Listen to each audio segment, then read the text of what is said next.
We are going to crochet and knit this adorable little duck. But before we begin, you're going to need a few supplies and a little information. If you would like the pattern to follow along with, I will leave links to the free written instructions as well as the ad-free paid pattern that you can find on my Etsy and Ravelry, and I will leave links to both of those in the description box below. The materials you're going to need for the duck are a worsted weight yarn in 3 different colors, one for the body, a little for the beak, and also for the shoes. You're going to need a 3.5mm crochet hook, stuffing, scissors, 5mm safety eyes, embroidery floss, and a yarn needle for weaving in your ends. We'll also be knitting the clothing with a sport weight yarn, and you're going to need 4 different colors. I used an off-white for the sweater, a little bit of red, and a tiny bit of black for the little crab here. The color for the beanie. You'll also need a color for your pants. When it comes to choosing the correct knitting needle size, you may need to do a little experimenting to make sure that you get the correct tension and fit of the duck's clothing. We're making the duck first, and the clothing needs to fit the duck. We're not making the clothing and then hoping that the duck will fit the clothing. We're going to do the duck first. I used 3mm knitting needles, and that worked perfectly with my tension and the yarns that I chose. But my testers found that they needed a 3.5mm needles, and another one found that 4mm needles worked best for her. And if you would like a little bit more information about how to choose the right size needles, make sure to check out my video, Tension, Fit, and Double Pointed Needles for the 3 Little Pigs amigurumi pattern. Although that is about the 3 Little Pigs pattern that I have, these patterns are very similar and the rules all apply. It can take a little trial and error to get the correct size needles so that the clothing will fit your duck. This pattern is best for intermediate crocheters and knitters. For the crocheting, you're going to need to know how to do a magic ring and how to single crochet. For knitting the clothing, you're going to need to know how to cast on, how to knit in the round, as well as knit and purl. And for knitting in the round, you can choose to either do the magic loop method or double pointed needles. For the sweater and the pants, I used the magic loop method, but for the little beanie hat, I did use double pointed needles. And if you enjoy making your little duck, I also have additional patterns that are crocheted bodies with knitted clothes. I have a pig, a wolf, and a kitten. Let's get started. We're going to start by making the little beak here, and I have my orange yarn and my 3.5mm crochet hook. And we're going to start with a slip knot. And we're going to chain 5. 1, 2, 3, 4, and 5. We're going to start in the second chain from the hook, and remember that our loop on our crochet hook does not count as a stitch. That's stitch 1 and this is stitch 2, and we're just going to make a single crochet. And I'm going to go ahead and mark that stitch. Then we're going to do 2 more single crochets. 1 and 2. And now you only have 1 stitch left, and we're going to make 3 single crochet into this last stitch. 1, 2, and 3. Now don't worry that this has gotten super stretched out. We can just pull it tightly closed. Just pull that tail. Now we're going to turn our work to work on the opposite side of the chain. And we're going to do 2 single crochet.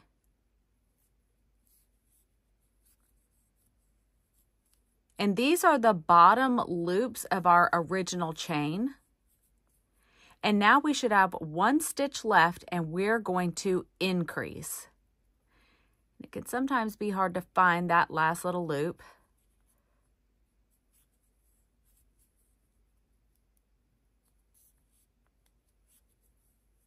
And this is what it should look like right now. At this point, you should have 10 stitches, and let's just make sure and count. 1, 2, 3, 4, 5, 6, 7, 8, 9, and 10. For rounds 2, 3, and 4, we're just going to single crochet in each one of these stitches.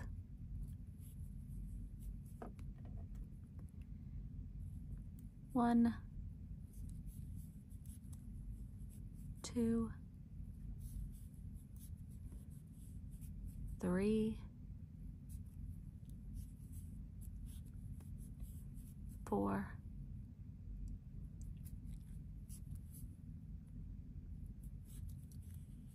5, and sometimes it can be hard to get into those stitches. There we go. 6, 7, 8, 9, and 10.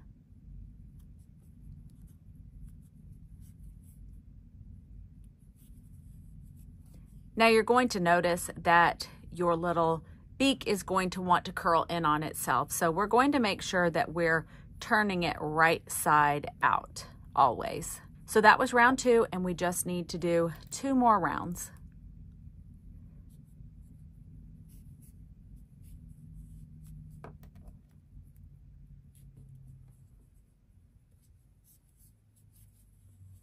Two, 3, 4, 5, 6, 7, 8, 9, and 10. And now we just have one more round. Last round.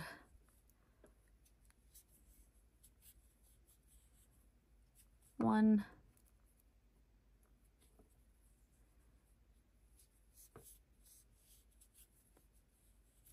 2, 3, 4,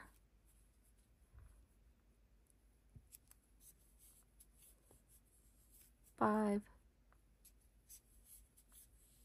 6, 7, 8, 9, and 10. And once I'm done with this round, what I like to do is slip stitch to that next stitch in the round. It leaves a little bit of a nicer edge, but we're going to leave a nice long tail because we are going to use this to sew our beak onto our little duck face. And then I'm just going to yarn over and pull through. And this is what your little beak should look like. And we can tuck our little tail in here. And if it's too long, you can trim it a little bit. But there we go. Now you're going to need your yellow yarn or whatever color you're using for the shoe. And we're starting on the bottom of the foot. And we're going to make it pretty similarly to how we made the beak. And we're going to start with a slip knot. And take your 3.5 millimeter crochet hook and we're going to chain 5. 1, 2, 3, 4, and 5. So now we're going to start in the second chain from the hook. And remember, this loop on our crochet hook does not count as a stitch. That's the first stitch, and this is our second stitch. And we're going to single crochet 1 time. We're going to mark our stitch, and then we're going to do 2 more single crochets. 1 and 2. Now we have 1 stitch left, and we're going to make 3 single crochet in this last stitch. 1, 2, and 3. And remember, this stretches out that last stitch, and we just need to take our tail to tighten it up. Now we're going to turn to work on the bottom part of the chain, and we are going to do 2 single crochet. 1, 2, and then we have 1 stitch left right here, and we're going to make an increase. Just make 2 single crochet into that last stitch. Now we're going to count and make sure that we have 10 stitches. 1, 2, 3, 4, 5, 6, 7, 8, 9, and 10. Now we are on to round 2. And we're going to remove our stitch marker, and the first thing that we're going to do is an increase. So that just means we're going to do 2 single crochet in that first stitch.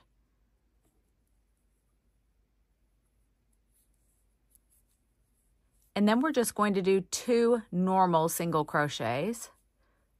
1 and 2. And then we're going to increase in this stitch. So make 2 single crochets into that same stitch. Then we're going to do 1 single crochet.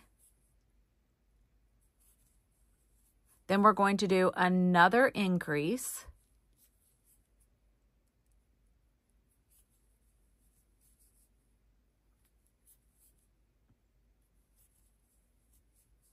Then we're going to do 2 single crochet, just normal ones, 1 and 2. And now we're going to do 2 increases. So we should have 2 stitches left. And in that first one, we're going to do an increase, 1 and 2. And then we have our last stitch, and we're going to do 2 single crochets in that stitch, 1 and 2. Now, we should have 15 stitches after this, and let's just make sure.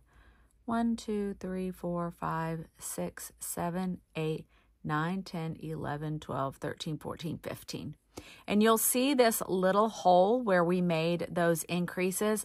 Don't worry about it. It's not going to be noticeable, but I do always like to pull that tail just to make sure that this other side is tightly closed. Now we're moving on to round 3.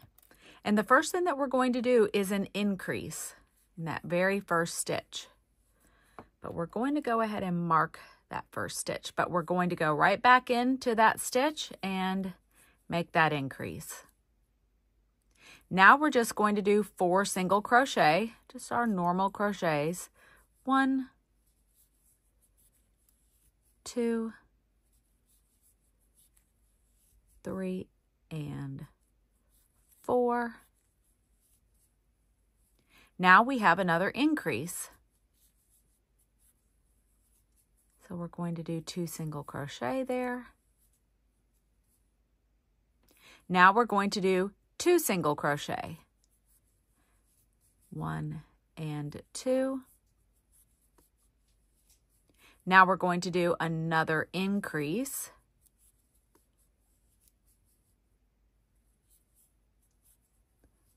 1 and 2, and now we're going to do 4 single crochet. 1, 2, 3, and 4. And now we should have 2 stitches left, and we're going to increase in both of them. 1 and 2. That's our first increase, and we're going to do our second increase.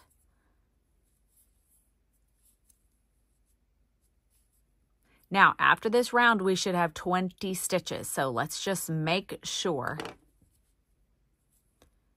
1, 2, 3, 4, 5, 6, 7, 8, 9, 10, 11, 12, 13, 14, 15, 16, 17, 18, 19, 20. Now we're moving on to round 4, and the first thing that we're going to do is 7 single crochet. 1,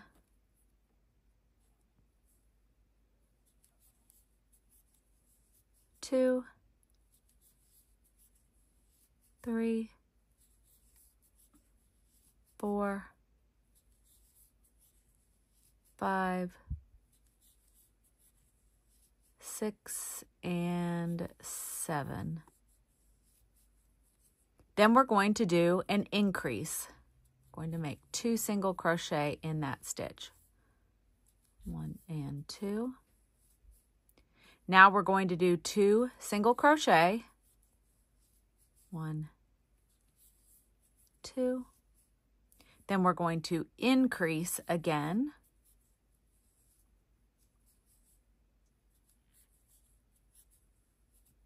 And now we are going to do 9 single crochet. 1, 2, 3, 4, 5,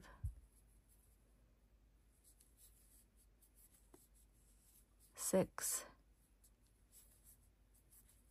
7,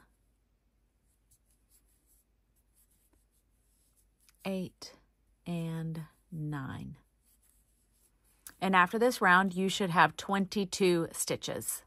We are moving on to round number 5, and we're just going to do 1 single crochet in each one of these stitches, but we're going to do it in the back loops only. So our crochet stitches look like a V, and this is our front loop and this is our back loop. So instead of going under both of them like we normally would, we're just going to go under that back loop for each one of these 22 stitches.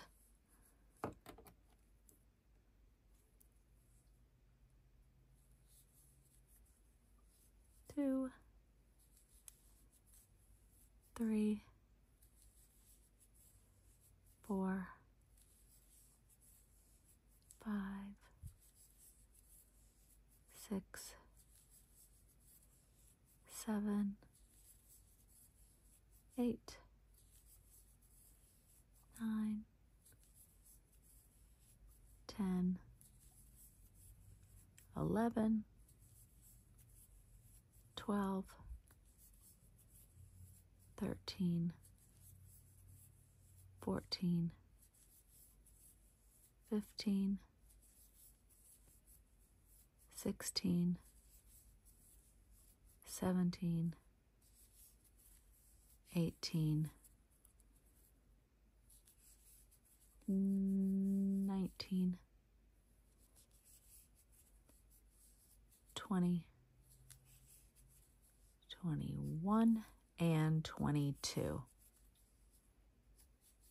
We're moving on to round 6, and we're going to be starting with just 8 single crochet.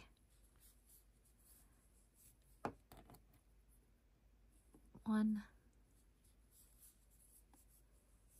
2, 3, 4,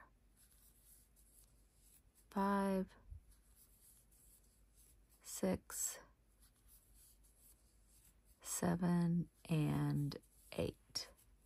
Now we're going to increase.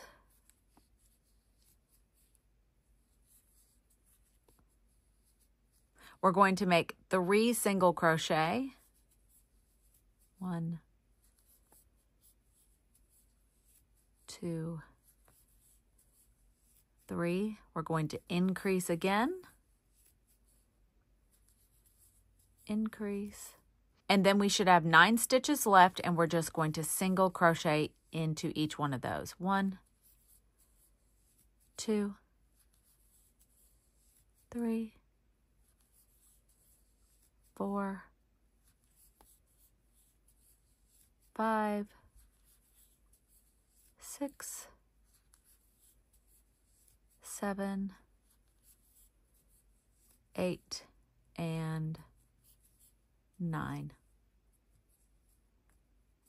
And after this round, you should have 24 stitches. We're moving on to round 7, and we're starting with a decrease. And the way I do decreases, it's called the invisible decrease. And when we talked about the V shape of our stitches, for an invisible decrease, we're just going to be going into the front loops of our first 2 stitches. So I'm going into the front loop of that first stitch and then front loop of that second stitch. Yarning over, pulling through both, and then yarning over and pulling through both of our loops. So we've taken 2 stitches and turned them into 1. Now I'm going to do 20 single crochet. 1, 2, 3, 4, 5, 6, 7, 8, 9, 10,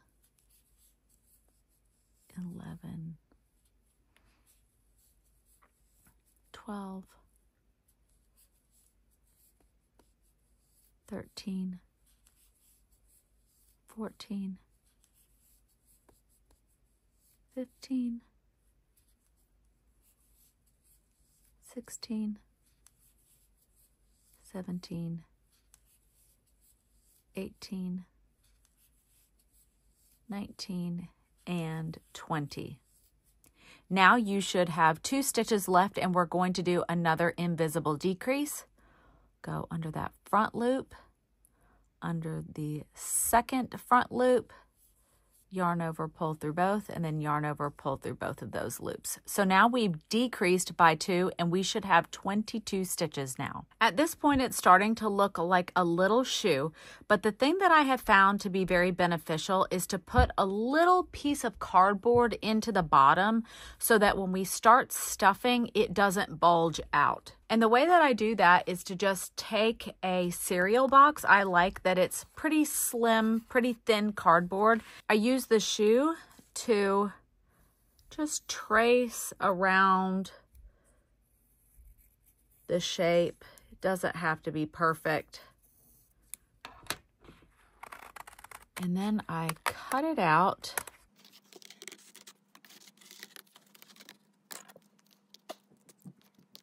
It doesn't have to be perfect, and sometimes it might take a couple of times to get the right shape. Okay, I need to trim just a little bit off the back here because it's poking out. There we go.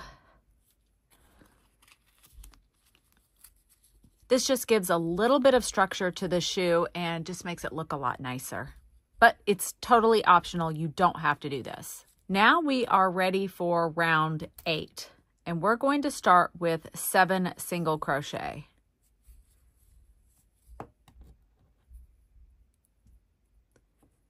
One, 2, 3, 4, 5, 6, and 7. And now we're going to decrease 4 times.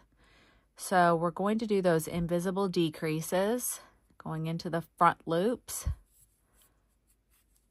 So that was 1 decrease.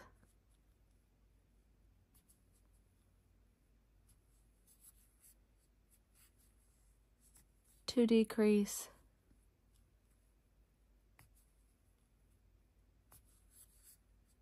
3 decrease.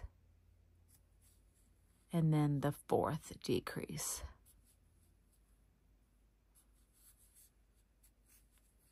And I like to tighten those stitches up just so that there's not any gaps. And now we should have 7 single crochet left. 1, 2, 3, 4, 5, 6, and 7. So after round 8, you should have 18 stitches, and we're moving on to round 9, and we're doing 8 single crochet. 1,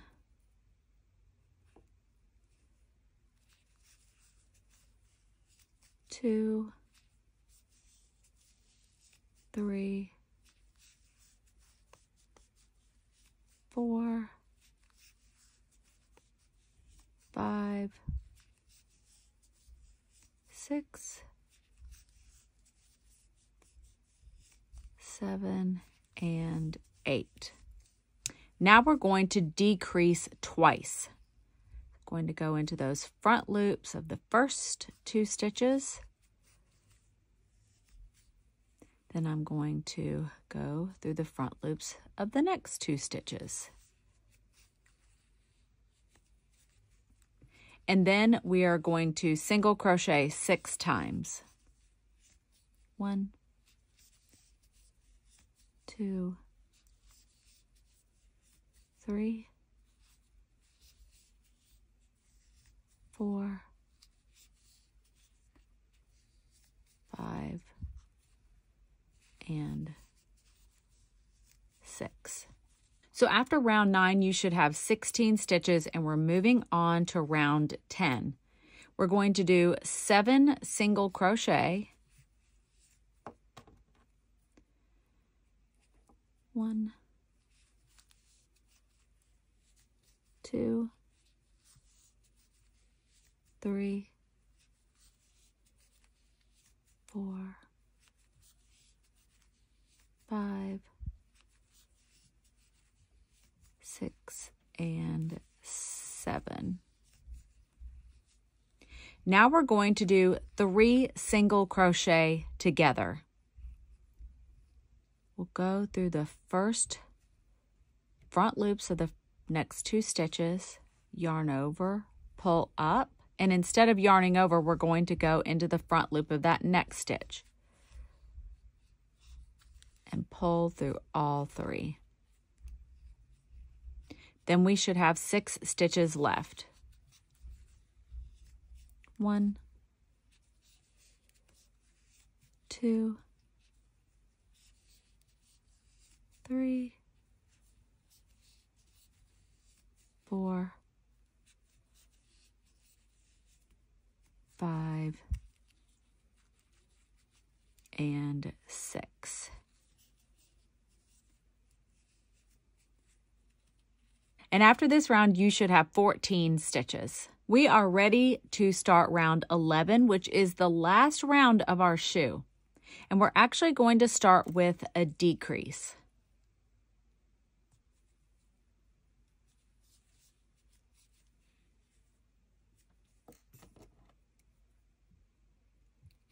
And then we're going to do 3 single crochet. 1,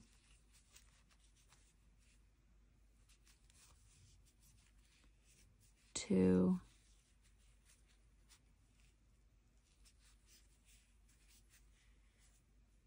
3.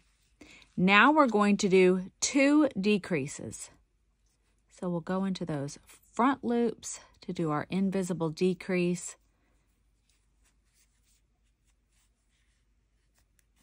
And then we'll go into the front loops of the next 2 stitches.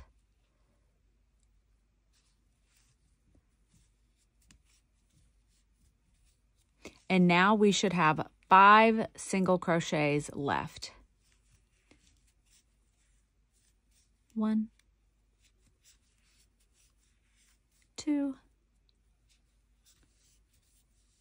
3, 4. And now for our 5th stitch, we're not going to completely finish the stitch because we're going to change colors here. We've almost finished round 11, but we've left these 2 loops because we haven't finished that last stitch because we're changing colors here. Now there are a couple of different ways that you can change colors. The standard way is to just join in that new color and begin crocheting as normal. That leaves a bit of a color jog. It's just a more noticeable way to change colors, and it is perfectly fine though. But I want to show you an alternative in the event that you would like to have a slightly neater color change. In our next stitch, we're only working in the back loops only, and that's only because for this round, we're working the back loops only. If you were changing colors any other way, you wouldn't need to do it in the back loop, but that's because that's what we're doing for this round. Now we're going to just go into that back loop and we're going to slip stitch. that's not going to count as the first stitch of our round. We're going to chain 1, and that is going to be the new stitch in the round. That's where we're going to work into, not into our slip stitch. And it just creates a neater color change. So we're going to work into the back loops of each one of these stitches. We're just going to single crochet, and whichever way you like to change colors is totally fine. I've been enjoying this new way just because it looks a little bit neater.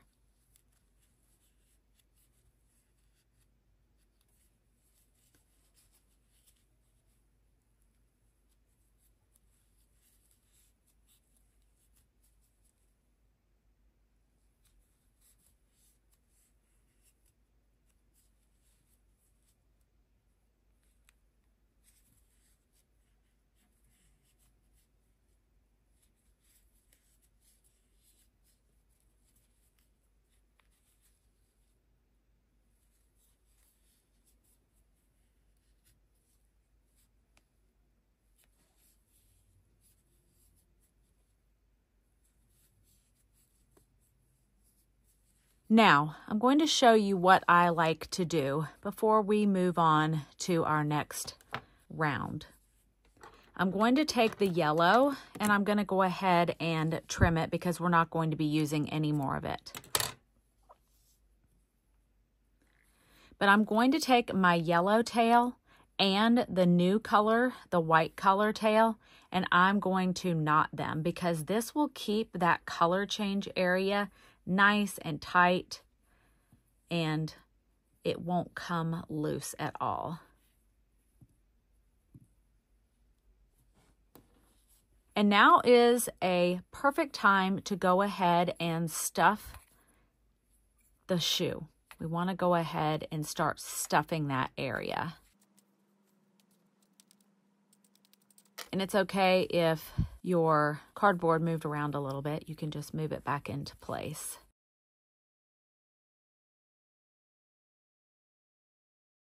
Now we're starting round 13. And remember, if you did the color change like I did, we're going to skip what looks like the first stitch because that was our slip stitch. And we're going to go into this chain space. And that's going to be our first stitch.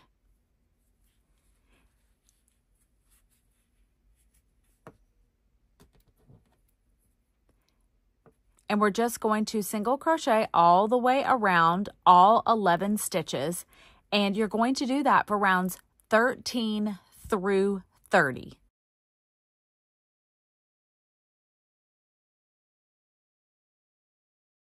That completed round 13, and you should have 11 stitches. You're going to continue doing that through rounds 14 through 30. You're going to make the leg.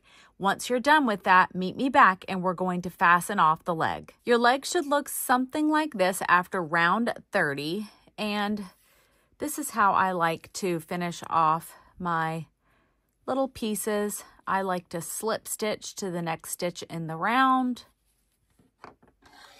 We don't need a super long tail for this because we're not going to be using it to seam to anything.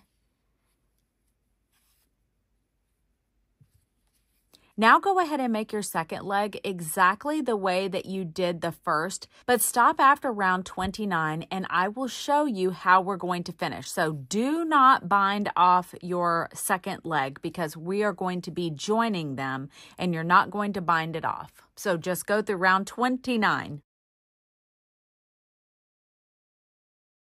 So now you should have one completed leg and one almost completed leg. And when we left off, I told you to finish through round 29, and we're going to go ahead and do round 30 together. And that is just to single crochet in each one of these stitches. Also, make sure that both the feet and the legs are firmly stuffed and that we are ready to join our two legs together.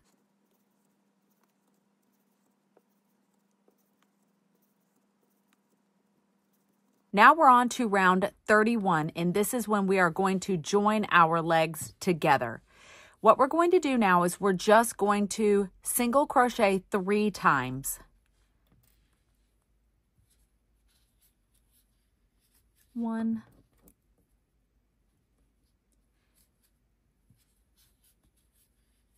2, and 3. Now you should be at the inside of your second leg. And if you're not, just make sure to crochet however many you need to be on the middle inside of this leg. So you can see the inside of the leg all the way up. There we go. Now we're going to take our first leg. Now we're just going to look for that inside stitch, just eyeballing it, and it looks to be right here. And we're just going to join with a single crochet. Now I'm going to take out my stitch marker, and this is going to be the new first stitch in the round. Remember that each leg has 11 stitches, so we're going to need to do 10 more single crochet around.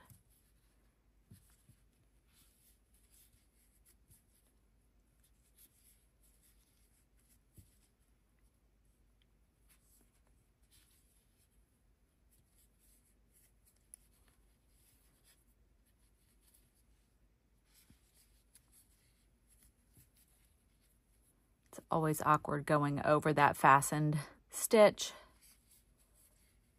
6, 7, 8, 9, and 10. Now we're going to just join to the next stitch over here on the back of the leg, and we should have 11 stitches here. 2, 3, 4, 5, 6, 7, 8, 9, 10, and 11. And now we should have 22 stitches and our legs are joined. And we're moving on to round 32. Now we're on to round 32 and we're going to do 6 single crochet increase. We're going to do that pattern 3 times. Then we will have 1 single crochet left and we're going to make a single crochet there. And at the end of this round, we will have 25 stitches.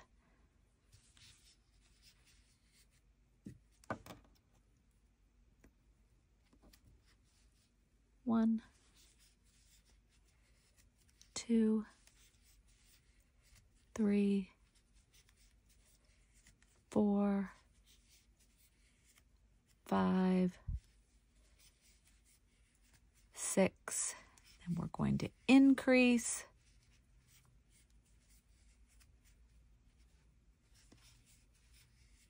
1, 2, 3, 4, 5, 6, increase. 1, 2, 3,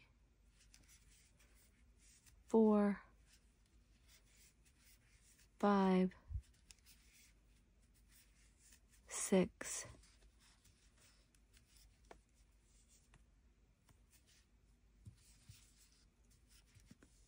increase, and then we have that 1 stitch left and we're going to make a single crochet there. Now you should have 25 stitches. Now we're on to round 33 and we're just going to do a repeat of 4 single crochet increase. We're going to do that 5 times and at the end of this round we'll have 30 stitches.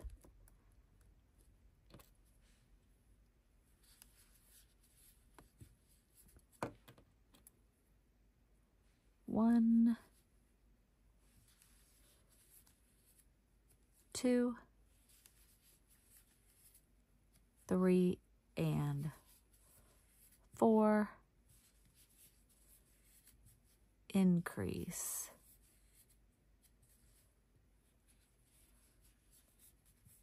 1, 2, 3, 4, increase. Now go ahead and finish with the 4 single crochet increase and make sure that you have 30 stitches, and we'll meet back for round 34.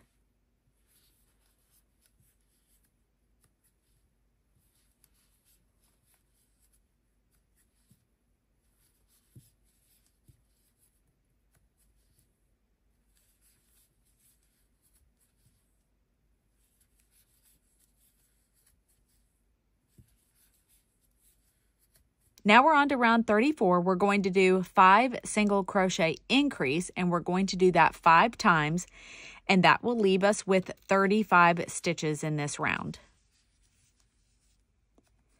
1,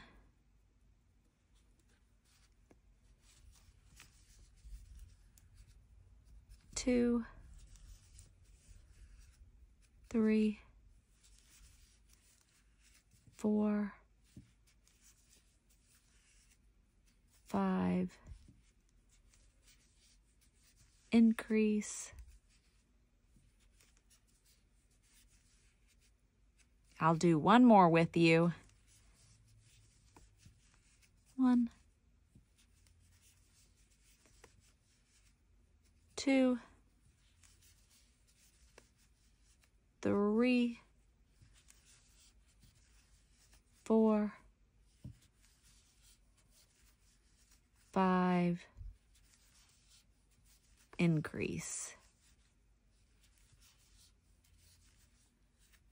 Now I will leave you to finish that round, 5 single crochet increase, and at the end you should have 35 stitches, and we'll meet back for round 35. Now we're moving on to round 35, and we're going to do 6 single crochet increase, and we're going to do that 5 times, and at the end of this round we will have 40 stitches.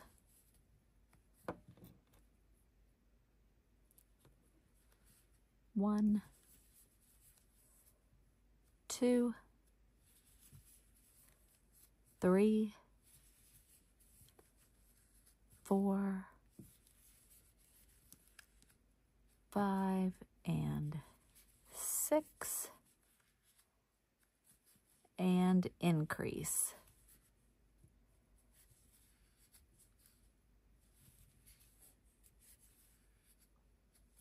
I'll do that one more time with you. 1, 2, 3, 4, 5, and 6, and we'll increase right here. So go ahead and finish that round, 6 single crochet increase. At the end of this round, you will have 40 stitches, and we'll meet back for round 36. Now you should have 40 stitches in your round, and we're moving on to round 36. And for rounds 36, 37, 38, and 39, we're just going to single crochet in each stitch. So that's 4 rounds, 36, 37, 38, and 39. So go ahead and do that, and we will meet back for round 40.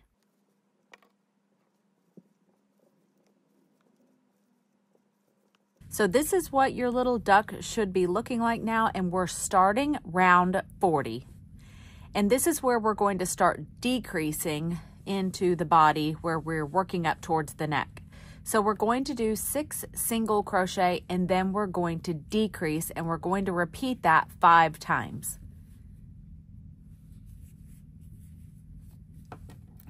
1,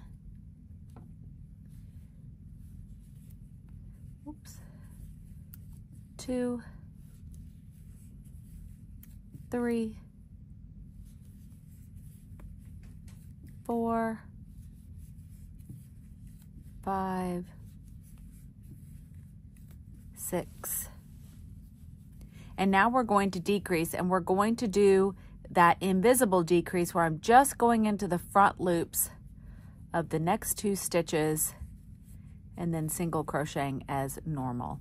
So I'll do that one more time with you. We're doing 6 single crochet decrease, 1, 2,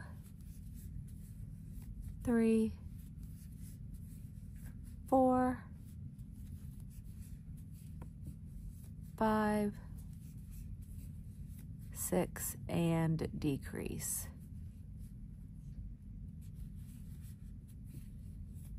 And repeat that pattern all the way around, and after this round you will have 35 stitches, and we'll meet back for round 41. Now that you finished round 40, you should have 35 stitches, and for rounds 41, 42, and 43, we're just going to single crochet in each stitch. So that's 41, 42, and 43, so 3 rounds. And we will meet back for round 44. We finished round 43 and we're moving on to round 44, which is another decrease round. We're going to do 5 single crochet decrease. We're going to do that 5 times, and at the end of this round, we're going to have 30 stitches. 1,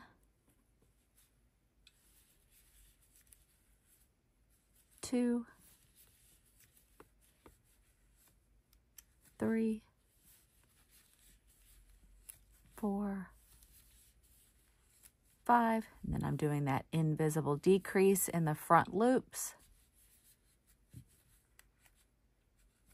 So go ahead and do 5 single crochet decrease all the way around, and we're going to meet back for round 45.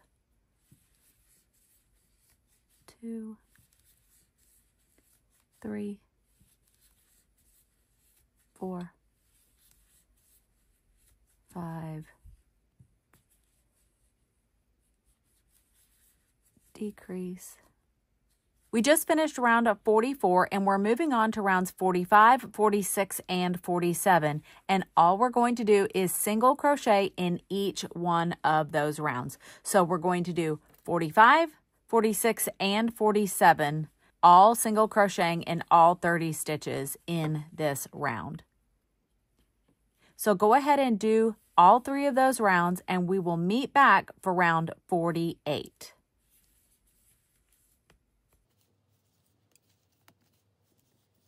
We're moving on to round 48, and this is another decrease round. We're going to do 4 single crochet decrease, and we're going to do that 5 times. And at the end of this round, we'll have 25 stitches. 1, 2,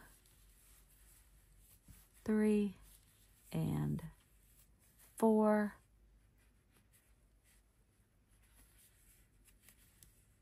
Decrease. We'll do that one more time. 1, 2, 3, 4. Decrease. And continue that pattern all the way around. And this would be a good time to add a little bit of stuffing down into any of the leg that you still need to stuff and at the bottom of the body. You finish round 48 and we have 25 stitches, and now we're going to move on to round 49, and this round we're just going to single crochet in each one of these 25 stitches. Go ahead and finish this round and we'll meet back for round 50. We just finished round 49 and we're moving on to round 50, which is another decrease round. We're going to do 3 single crochet decrease. We're going to do that 5 times, and at the end of this round we'll have 20 stitches. 1, 2, 3, decrease.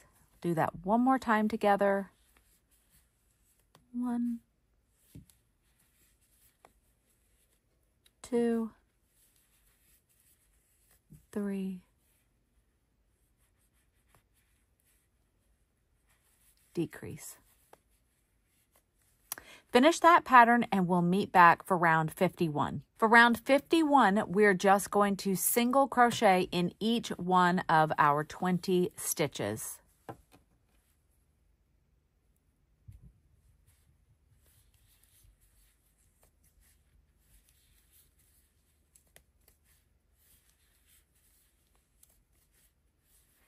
Go ahead and finish this round and we'll meet back for round 52. We're on to round 52 and this is another decrease round. We're going to do 2 single crochet decrease.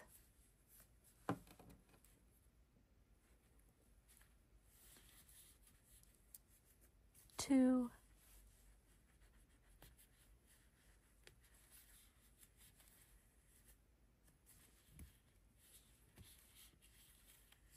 One,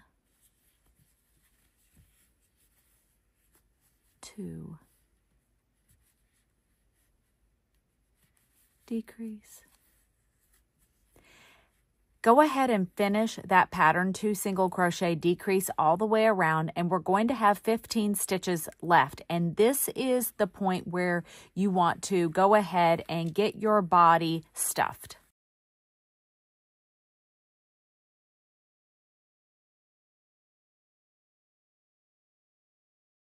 We're on to round 53 and we are starting to increase for the head. So we're going to start with 4 single crochet increase and we're going to do that 3 times. And at the end of this round, we're going to have 18 stitches. 1,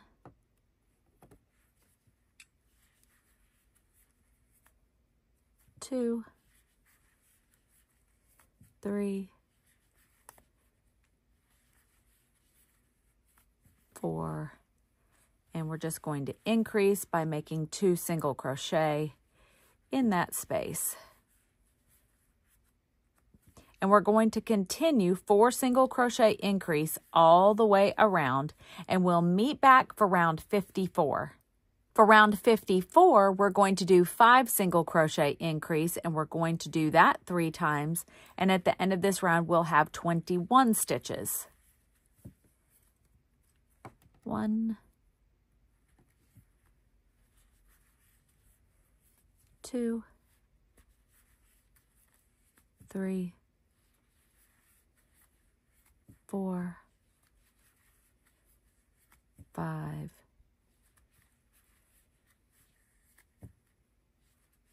increase.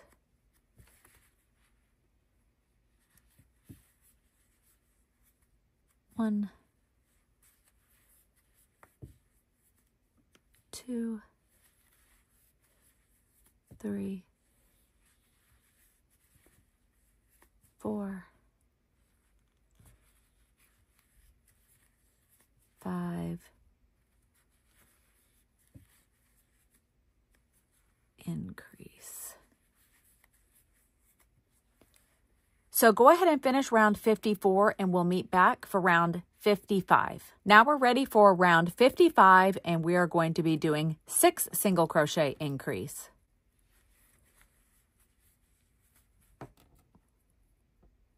1, 2, 3, 4, 5, 6, and increase.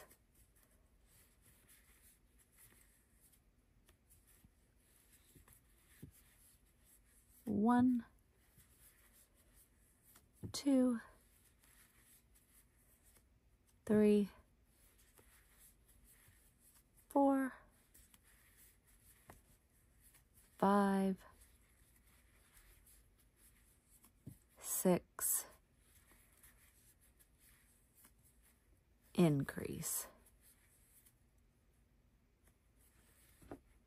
Go ahead and finish that round and we'll meet back for round 56. For round 56, we're going to be doing 3 single crochet increase and we're going to do that 6 times. And at the end of this round, we're going to have 30 stitches.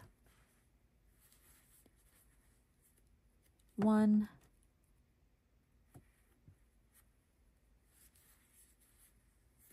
2, 3,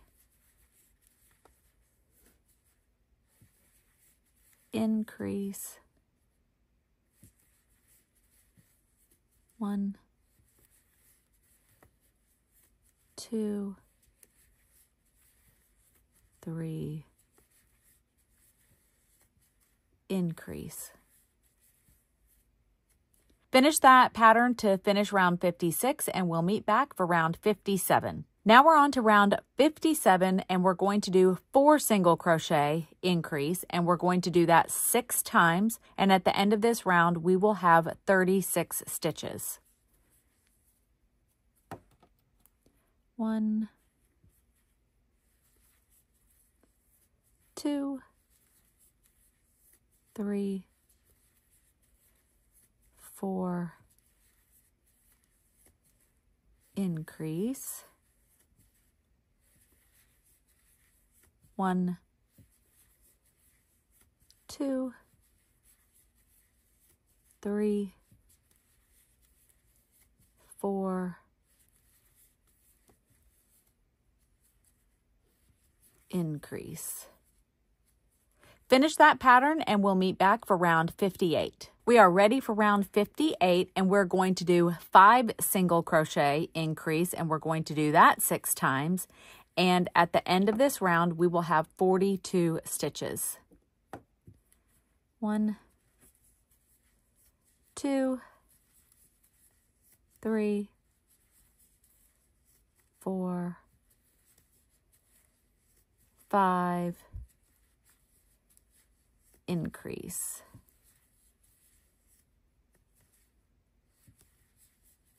1, 2, 3, 4, 5, increase. Continue that pattern all the way around and we'll meet back for round 59. After round 58, you should have 42 stitches, and for rounds 59 through 66, all we're going to do is single crochet in each one of these stitches. So that's 59, 60, 61, 62, 63, 64, 65, 66. So that's 8 rounds. I know I have to count that out in my hands to make sure, but we're going to do that for 8 rounds. And why don't you meet me back for round 67? After round 66, your duck should be looking something like this. He's so big now he doesn't even fit into my screen. But we're moving on to round 67, and for this round, we're starting the decrease for the head. And so we're going to do 5 single crochet decrease, and we're going to do that 6 times. And at the end of this round, we'll have 36 stitches.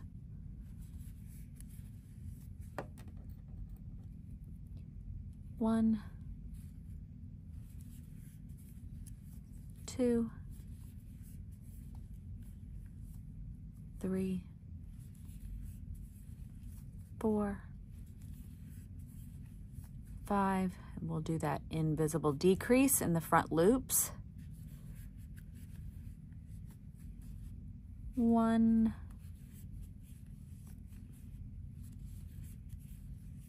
2,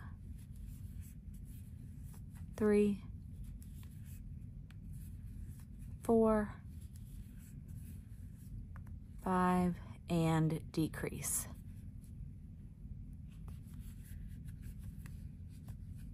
Continue that repeat and we will meet back for round 68, and make sure to have your safety eyes ready because we're going to go ahead and add them next. We finished round 67, and what we're going to do now is add our safety eyes. So I have 2 5mm safety eyes. I like to buy them from 60/60 Eyes and Glass Eyes online.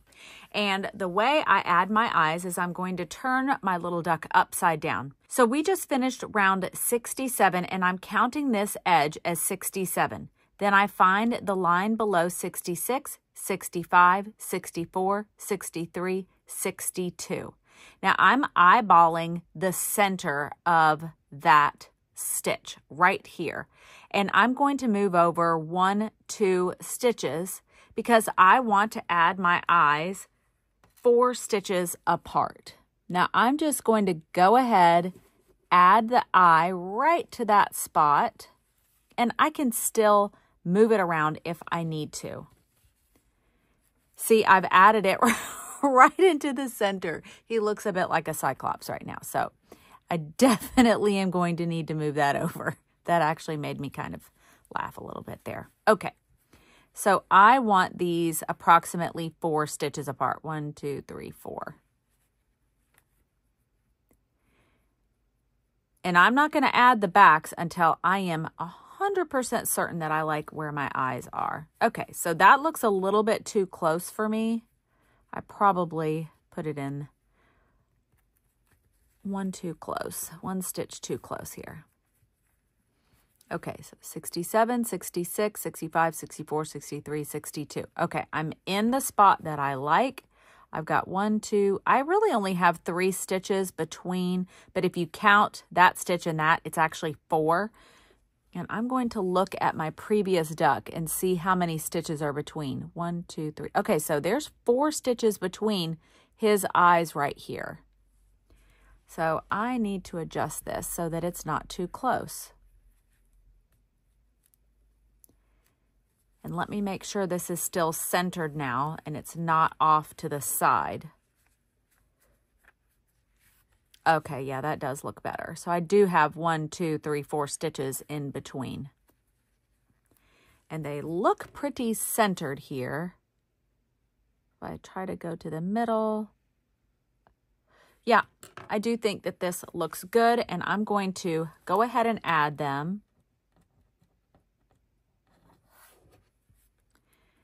And I have such a hard time putting safety eye backs on that I use this little tool that I got from Amazon.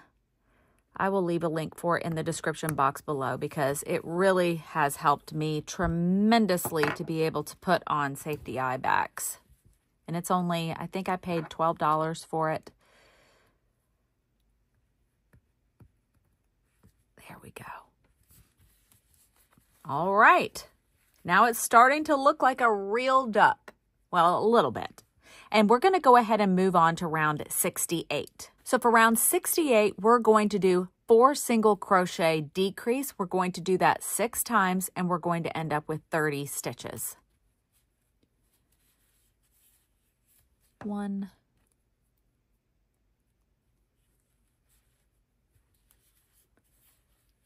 2, 3,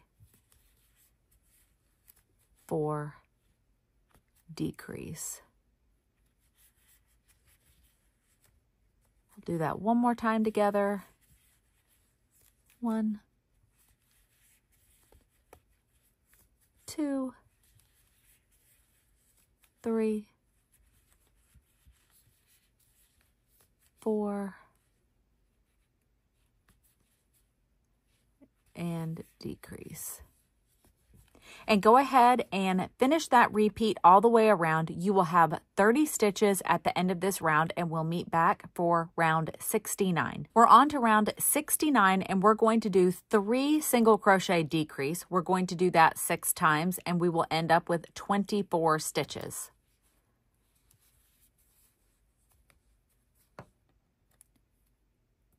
One, 2, 3,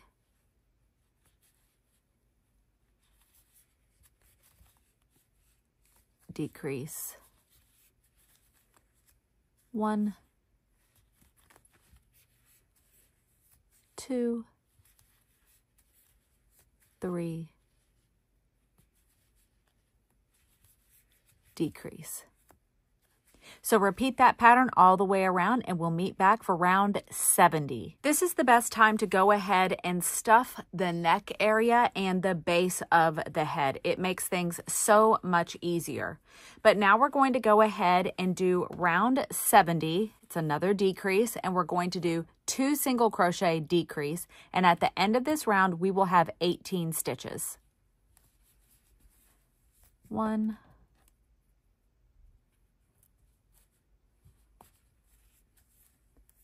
2, decrease,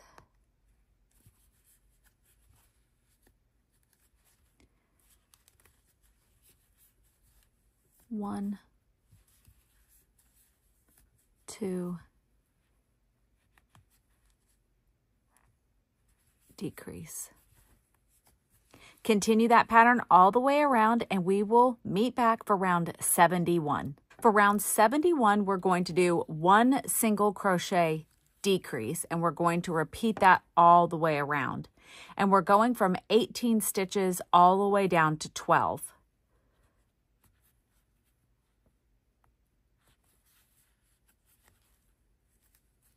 And this is when the part of the project can feel a little awkward as we're trying to get tighter stitches in these decreases.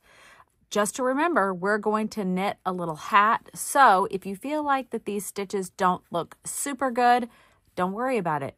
He's going to be wearing a hat and you won't even see it.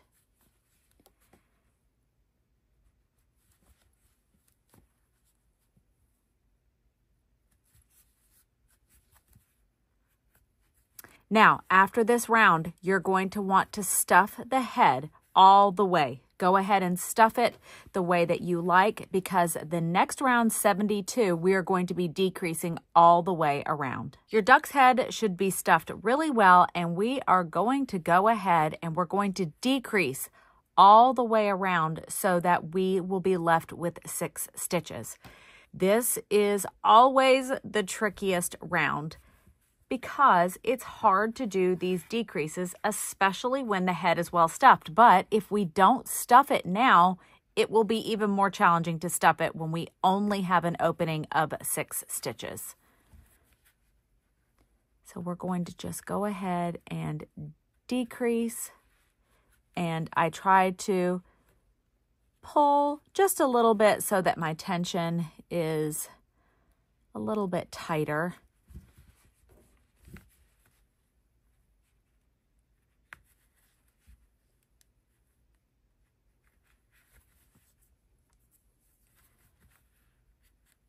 But remember, this is going to be covered up by a hat, so I don't worry about it too much.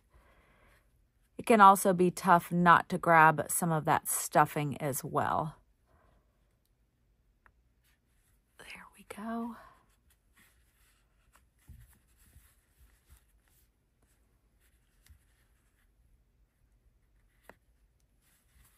See, it's just fiddly. This is not my favorite part of the project.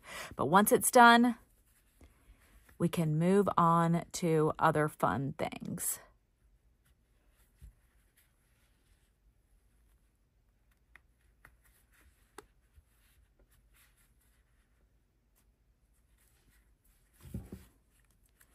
Two more decreases.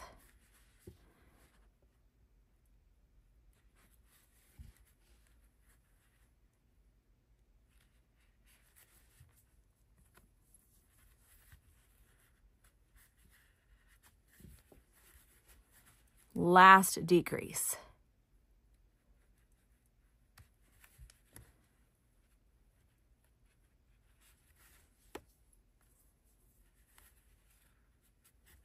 There we go. Yay! Now, if you're like me and you just really did a number on the shape of your duck's head, just use your hands to smooth it out, reshape everything, and it will be totally fine. This is also your last opportunity to add any stuffing that you feel like you may need into the top of your little duck head, because now we're going to go ahead and close off. I'm going to go ahead and leave a bit of a tail, not too long, but I also don't want to cut it too short. And what I like to do is slip stitch to the first stitch in the round and pull through. Just feel like it makes it look nice and neat.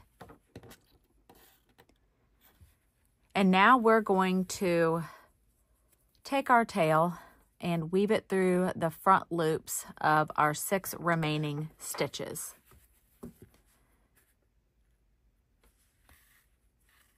One, 2, 3, 4, 5, and 6. Okay, this is your last chance. If you need any additional stuffing, do it now.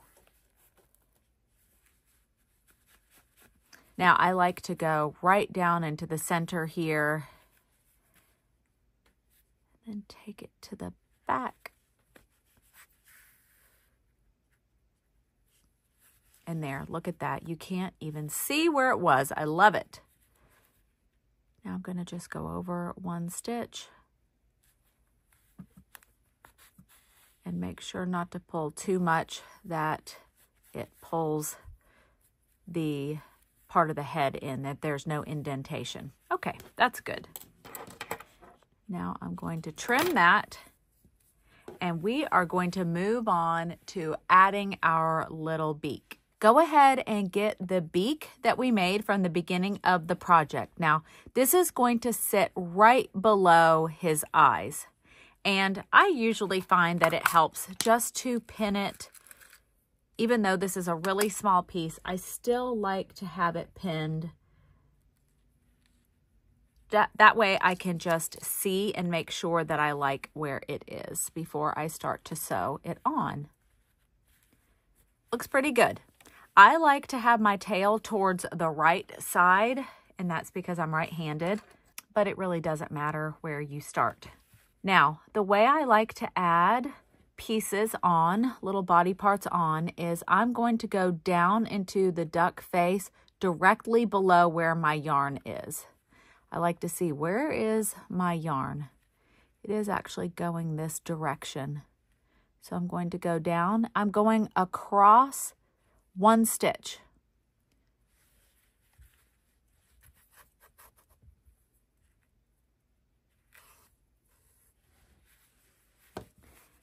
Now, there we go. I had to pull it a little bit. I'm going to go up through 1 loop on the duck edge, the duck beak edge. Now I'm going to go down the next stitch, just into that front loop. And then I'm going to go into the duck head, go across the stitch, just 1 stitch, pull it, go back up just into that front loop of the beak. I'm going to go down the next stitch of the duck beak, and then I'm going to go into the duck head 1 stitch across. And I find that it's almost impossible to see where you seamed it doing it this way. I don't need my little pins anymore. And I'm just going to continually attach to the beak and then attach to the head. And I'm only going through that front loop on the beak, 1 stitch, and then the next stitch.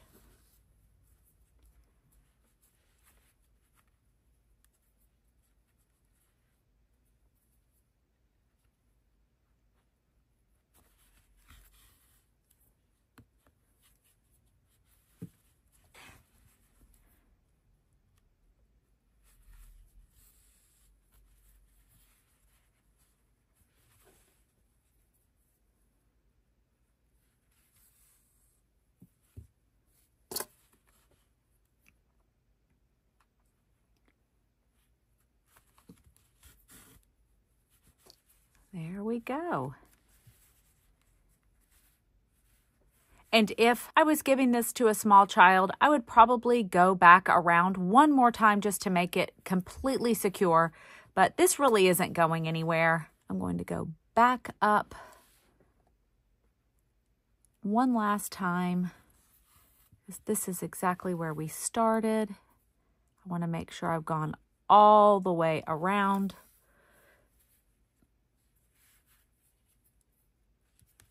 Now I'm going to just take this all the way across. Make sure that everything looks nice and neat. Oh yeah, that looks great. I'm going to go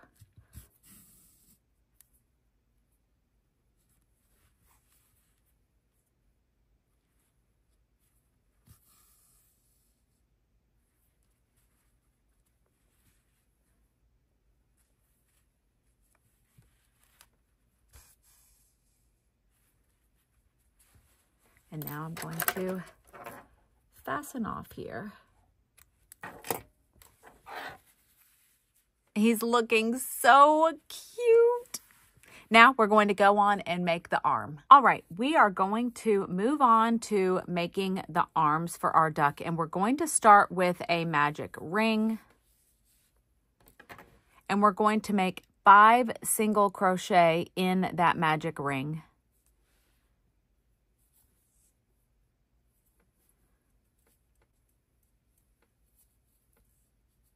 One, 2, 3, 4, and 5. And now we are going to stitch it closed, or pull it closed, I should say.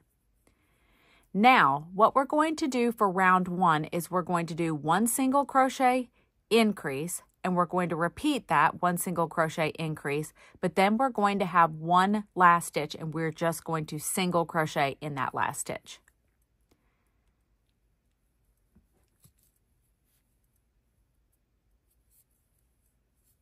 And always mark the beginning of your round. Now we're going to increase. And this is always hard. These little arms are kind of tough because they're pretty skinny. That was the first increase. Now we're going to do 1 single crochet. We're going to increase.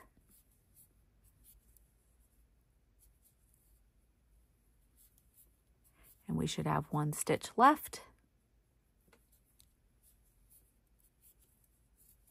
Your little arm is going to want to curl in on itself, and that's totally normal. And I just like to get my little stuffing tool and turn it right side out.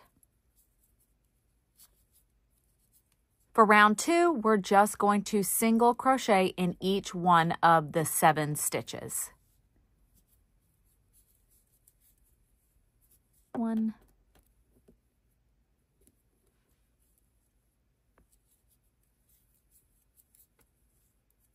2, 3, 4,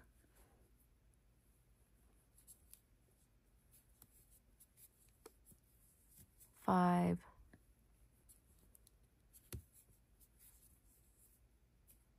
6, and 7. For round 3, we are going to start with 2 single crochet. 1,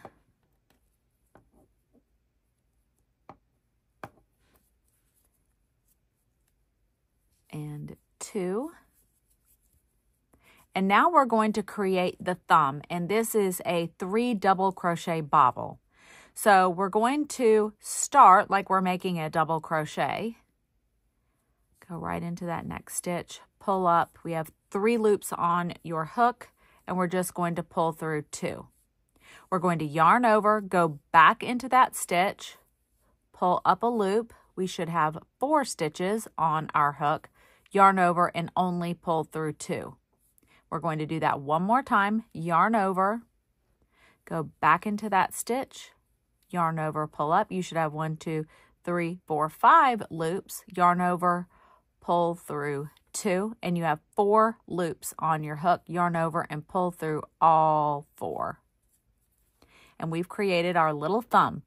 Now we're going to single crochet 4 times into our next 4 stitches, 1 stitch in each of the 4 next stitches. 1,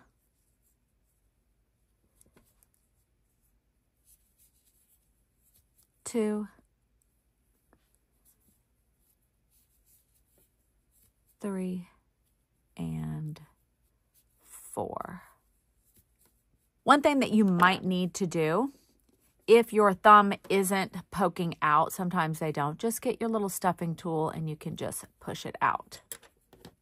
Now for rounds 4 through 19, you're just going to single crochet in each one of those 7 stitches and leave a long tail when you bind off, because we're going to sew it to the sides of our duck body. Rounds 4 through 19, you're going to single crochet in each one of the stitches, and we'll meet back to sew on the arms. I've finished round 19, and I did not stuff the arm at all. I don't think it's necessary, and if you do want to stuff it, I would really only stuff the hand part and maybe 1/3 of the way up. I wouldn't go any further, otherwise the arms will stick out. So I'm just going to slip stitch to this next stitch. I am going to leave myself a nice long tail so that I can sew the arms to the side of the body. Once you've made both of your arms, it's time to attach them to the body. And I typically just eyeball this, but I always want the little thumbs to be facing forward. And I'm not going to do it right here at the neck, but 1 row down. And I want it to be centered where the legs are. Yep, that looks good. And I just go across the stitch right there. And I'm going to go all the way across both stitches from the front to the back of that top round. And I'll just double check and make sure I like the placement. Then I'm going to go to the next stitch, go across from the front to the back, and always pull to make sure that the yarn is not gapped underneath. And I'll go across 1 stitch again, come back, and make sure everything looks good. Yep. Now I'm going to go back here and just bring my needle towards the back. And I'm going to take it into the body of the duck, and I'm going to bring it all the way to the front. That's just the way I like to do it. There's really not a wrong way. It's whatever way you like doing it, what you think looks good. And it's secure. That's the biggest issue.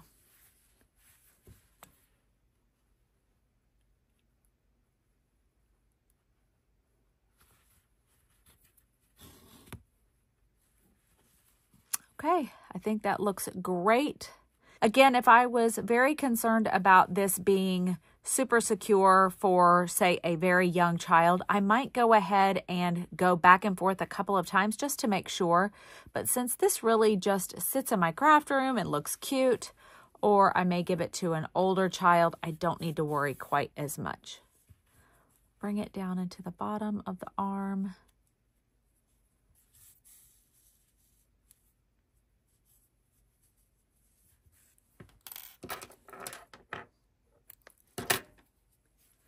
Go ahead and add your second arm, and then we will make the tail. We're going to move on to the tail because I want to finish up all of the crocheted parts of the duck and be done with it. We're going to start with a magic ring.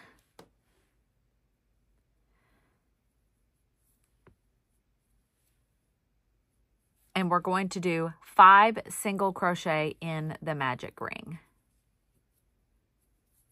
1, 2, 3, 4, and 5. And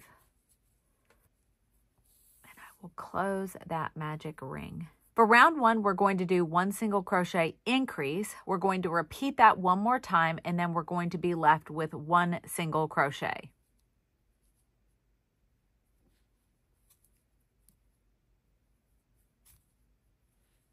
If I can get into this first stitch, there we go.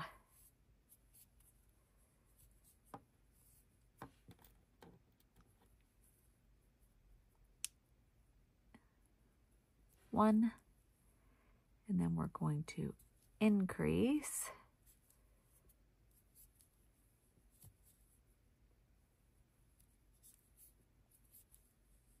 Then we're going to do 1 single crochet, increase,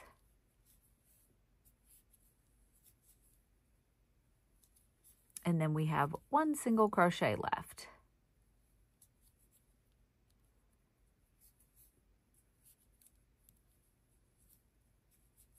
For round 2, we are going to start with 2 single crochet, 1, 2, and now we're going to do 3 increases in a row. So over the next 3 stitches, we're going to increase. So our first increase, going to make 2 single crochet in that first stitch. Now I'm doing the second increase, 2 single crochet in that stitch, and then do 1 more increase in the next stitch.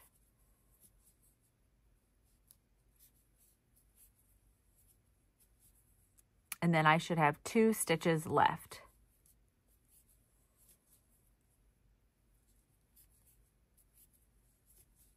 And after this round, you should have 10 stitches. And for round 3, we are just going to single crochet in each one of those 10 stitches. 1,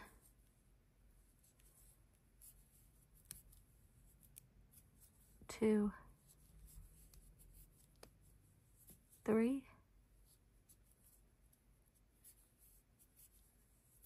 4, 5, 6, 7, 8, 9, and 10. And I am going to slip stitch to the first stitch in the round. And I'm going to fasten off, but I'm leaving a nice long tail so that we can sew it to the body.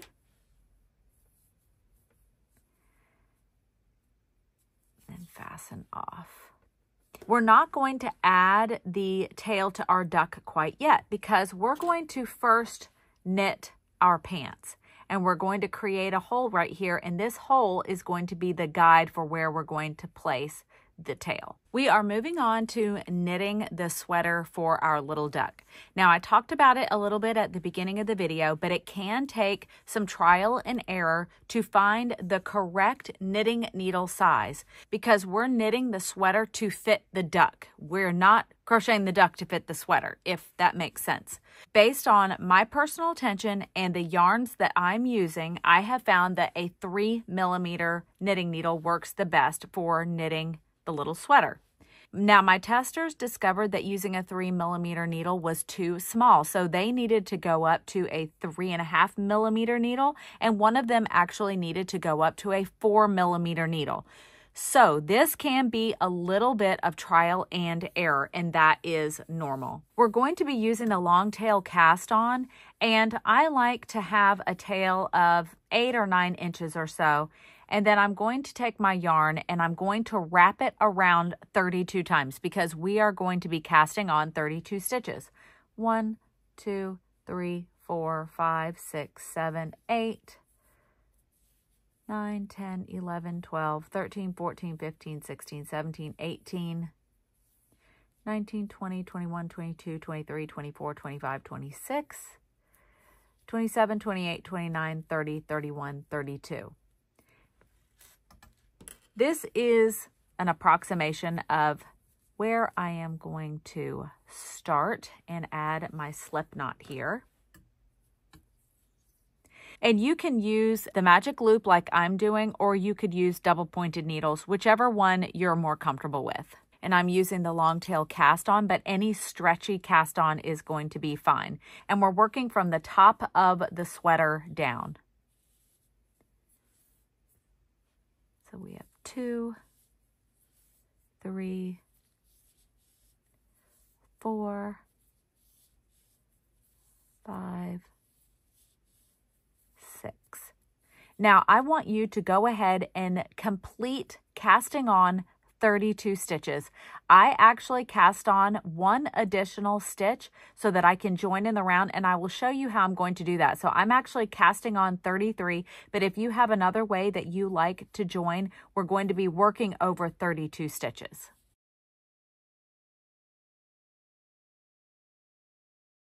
Now that I've cast on all of my stitches, I've added 1 additional stitch, so I have 33 stitches here on my needle. And I'm going to go ahead and separate these in half. 1, 2, 3, 4, 5, 6, 7, 8, 9, 10, 11, 12, 13, 14, 15. Okay.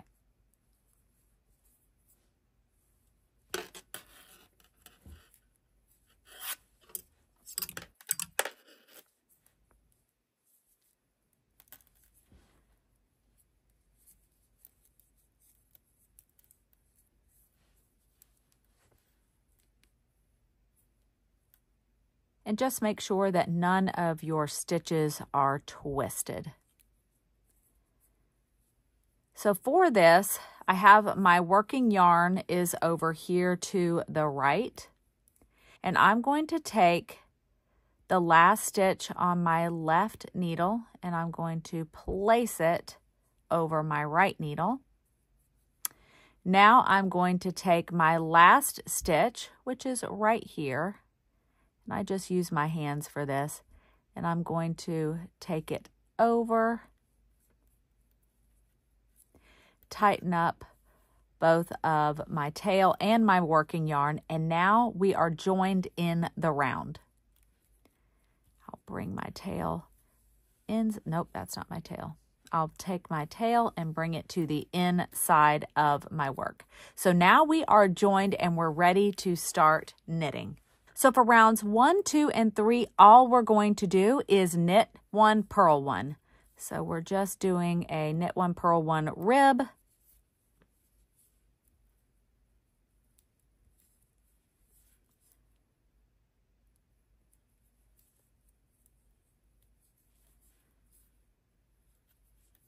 Knit 1. Oops, I don't think I went through that stitch. There we go.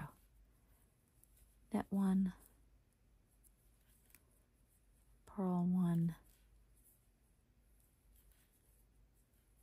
knit 1,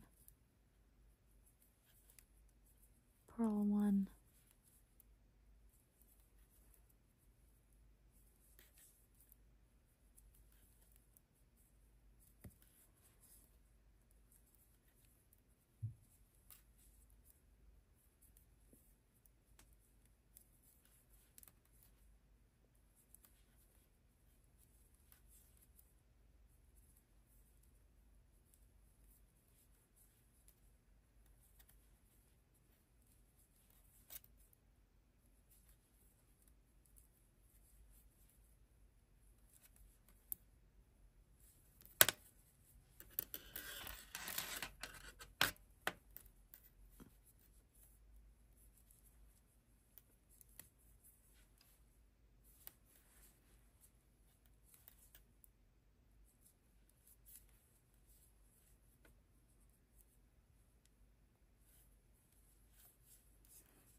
So we just finished round 1, and I want you to go ahead and do rounds 2 and 3 the exact same way. Knit 1, purl 1, and we'll meet back for round 4. We finished round 3, which was the collar of the sweater, and we're moving on to round 4, where we're going to be increasing, and I'm going to be doing the knit front and back to do that increase. So we're just going to do knit 3, 1, 2, and 3, and then for the increase I'm just knitting front and then knitting in the back of that same stitch. And so I'm just going to repeat that. Knit 3, 1, 2, 3, increase with knit front and back, and I'm going to just repeat that all the way around. 1, 2, 3, knit front and back,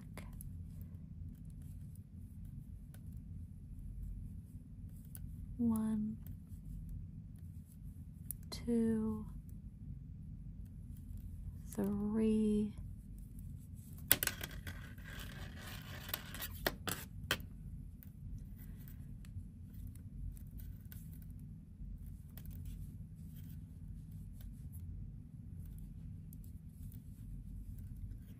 knit front and back. So go ahead and continue. Knit 3, knit front and back, and we will meet back for round 5.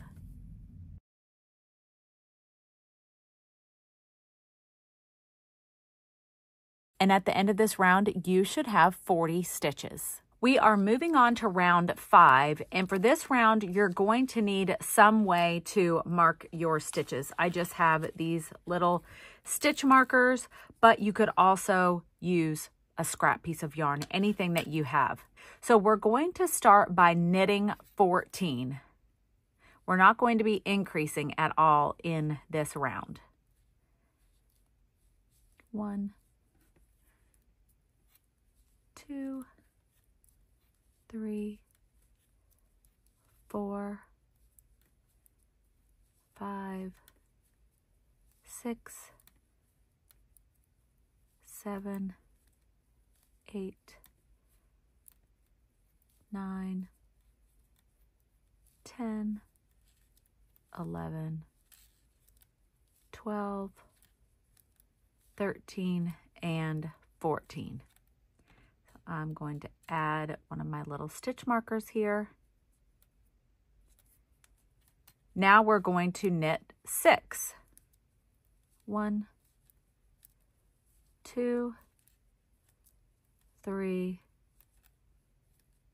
4,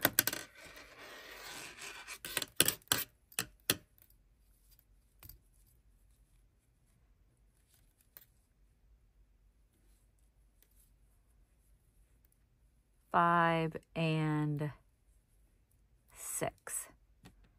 Another stitch marker. Then we're going to knit 14 again. 1,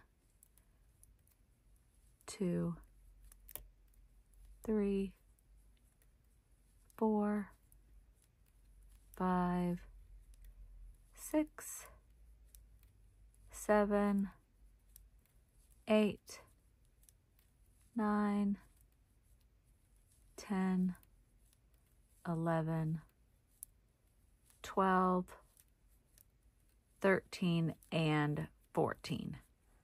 We're going to mark our stitch again, or place the marker, and now we should have 6 stitches left. 1, 2, 3,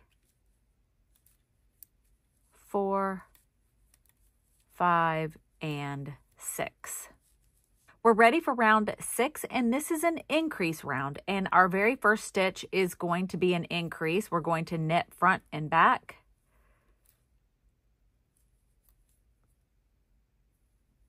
Then we're going to knit 12, 2, 3, 4, 5, 6, 7, 8, 9, 10, 11, and 12. And now this stitch right before our stitch marker, we're going to increase. We're going to knit front and back. Now we're going to slip our marker to the next needle, and now we're going to knit front and back. So you're going to notice that we're going to be knitting front and back. We're going to increase right before and right after each one of our stitch markers. Now we will knit 4, 1, 2, 3. Gotta turn my work now.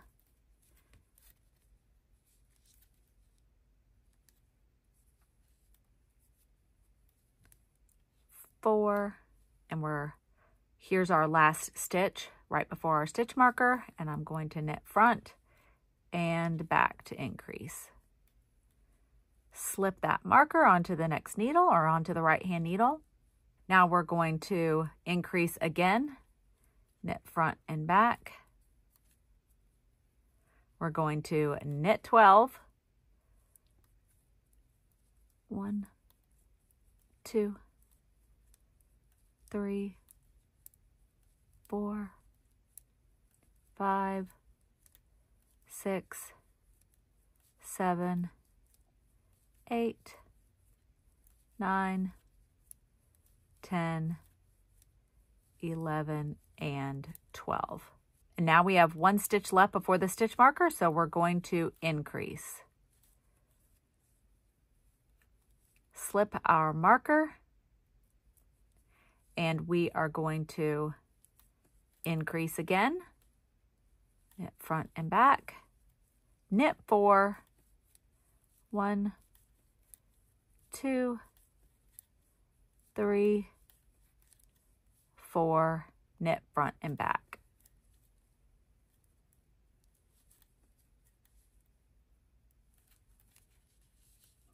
And we should have 48 stitches after this round. For round 7, we're just going to knit in every single stitch in the round.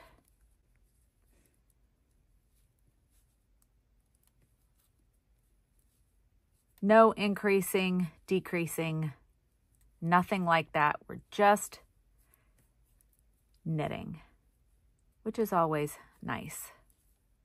So go ahead and finish round 7, and we'll meet back for round 8. Now we're ready for round 8, and this is another increase round. We're going to start with an increase, our knit front and back. And now we're going to knit 14. And if you have the correct stitch count, which you should, we're basically just knitting all the way until the stitch before our marker. It makes it a lot easier so you know exactly where we're going to increase.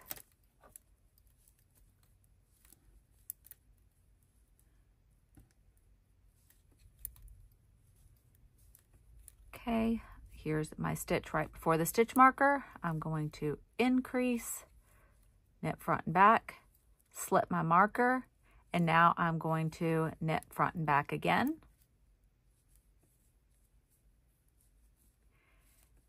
Continue to knit across.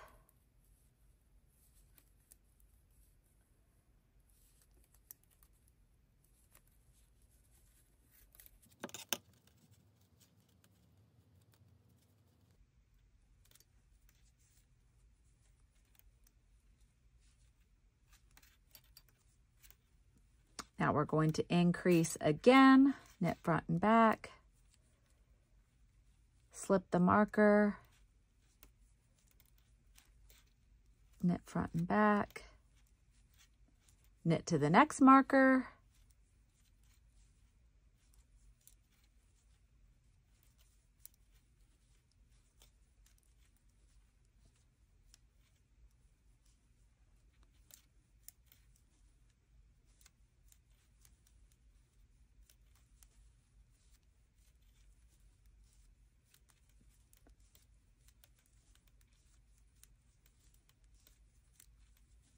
We're going to knit front and back, slip our marker, knit front and back, knit to the last stitch in our round,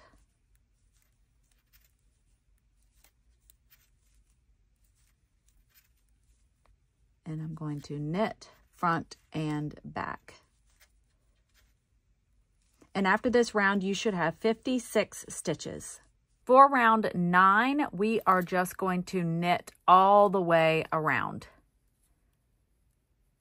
All 56 stitches.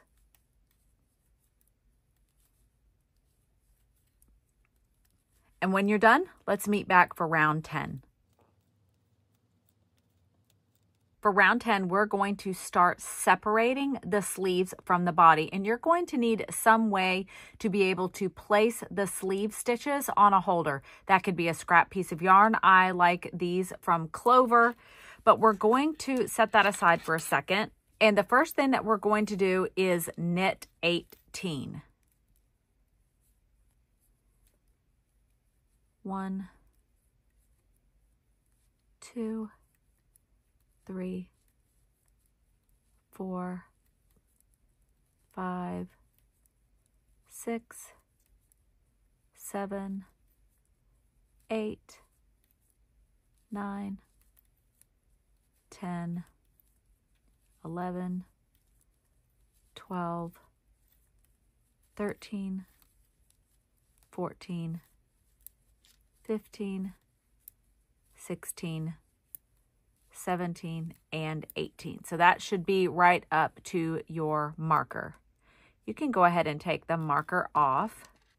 Now we're going to place the next 10 stitches on your holder. 1, 2, 3, 4, 5, 6.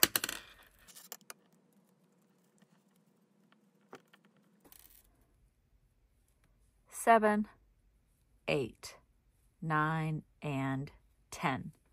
And you can remove that next stitch marker.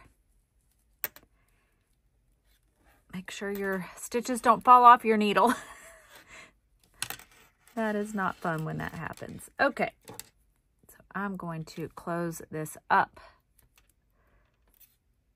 There we go. And get this out of the way. There we go. So now my stitches are out of my way, and I'm going to go ahead and knit the next 18 stitches.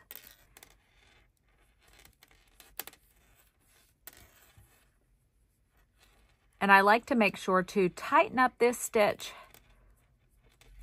There will be a little bit of a gap, but we will fix that. 1, 2, 3, 4, 5,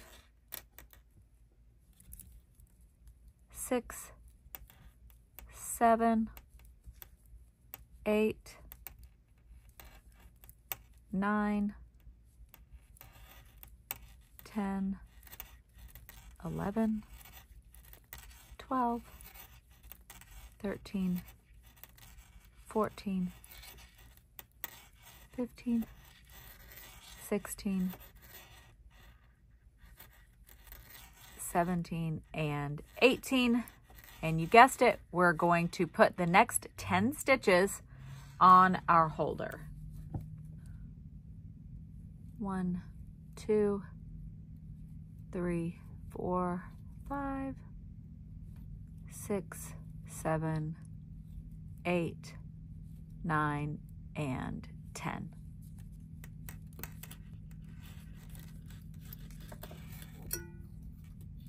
This is a really big stitch holder. It's a lot longer than the other one, but I thought I had 2 small ones, but I don't. That's okay. Just getting these stitches out of the way. Now our stitches are being held on the stitch marker, and we're just going to knit round 11. So for round 11, we're just going to be knitting in each one of our 36 stitches. So remember, we put 10 here and 10 on this stitch holder for the sleeves. So now we only have 36 stitches. And instead of knitting through the front loop, we're going to knit through the back for this stitch because it keeps it a little bit stronger. It stabilizes it because we're going across where that sleeve is, and it just makes it a little bit stronger. So I'm going to knit in the back of these next 2 stitches just to make it a little bit stronger across the gap. Just knit regularly all the way across to the next sleeve gap.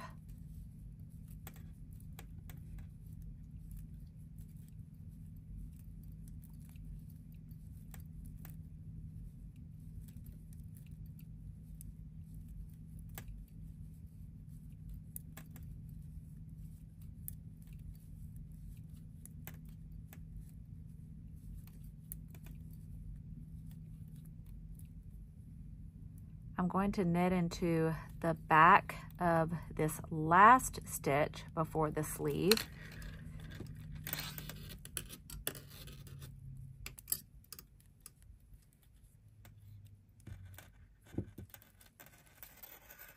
Then I'm going to go ahead and knit through the back of this side. And one more time. And then knit regularly all the way to the edge.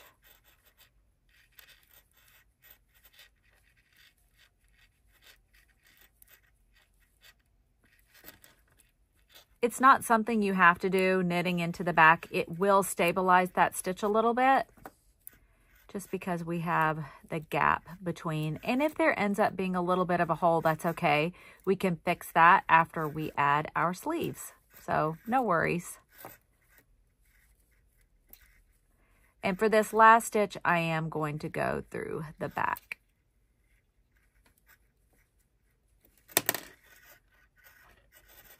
We finished round 11 and we're moving on to round 12. Round 12 is an increase round, and we're going to start by knitting 17. 1, 2, 3, 4, 5, 6, 7, 8, 9, 10, 11, 12, 13, 14, 15, 16, and 17. Now we're going to knit front and back.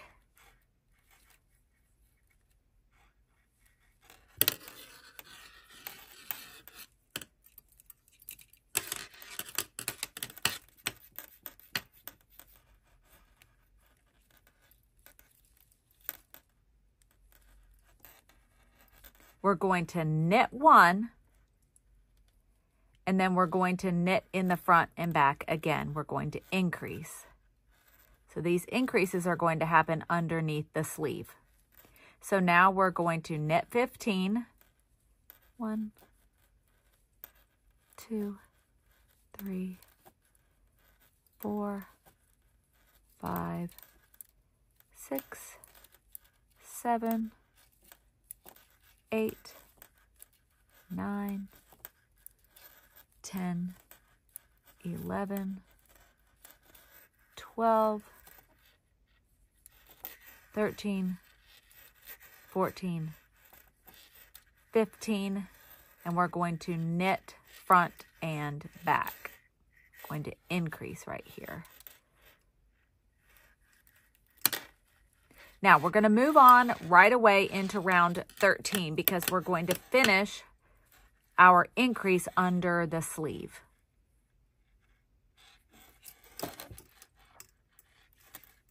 So now we're just going to knit 1. This is round 13 we're on. We're going to knit 1, and now we're going to knit front and back again. as our increase. Now, to finish round 13, we're just going to knit in all of the stitches. So go ahead and finish round 13 by knitting in all of the stitches, and we'll meet back for round 14. After round 13, you should have 40 stitches. So for rounds 14 and 15, we're just going to knit in all of those stitches. So go ahead, finish rounds 14 and 15, and we'll meet back for round 16.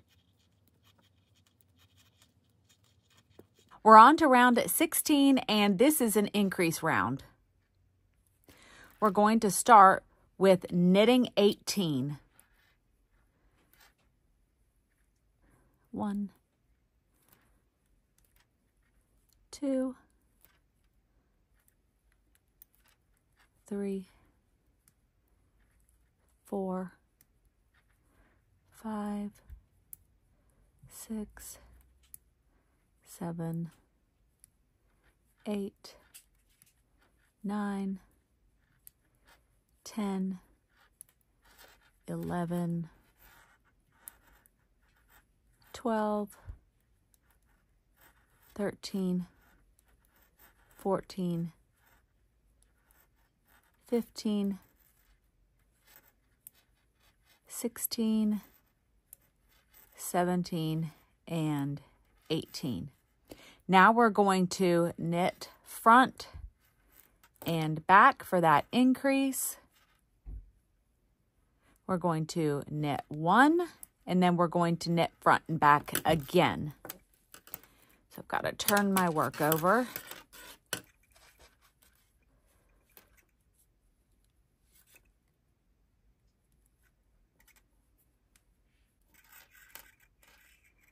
Knit front and back. Now I'm going to knit 17. 1, 2, 3, 4, 5, 6, 7, 8, 9, 10, 11, 12, 13, 14, 15, 16, and 17. Now we are going to knit front and back, and we should have 1 stitch left. And just knit that stitch. So after round 16, we should have 43 stitches.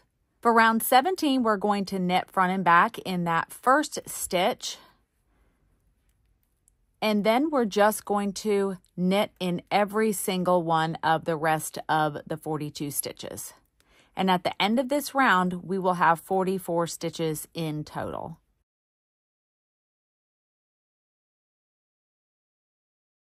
For rounds 18 and 19, we are just going to knit in every single one of the stitches.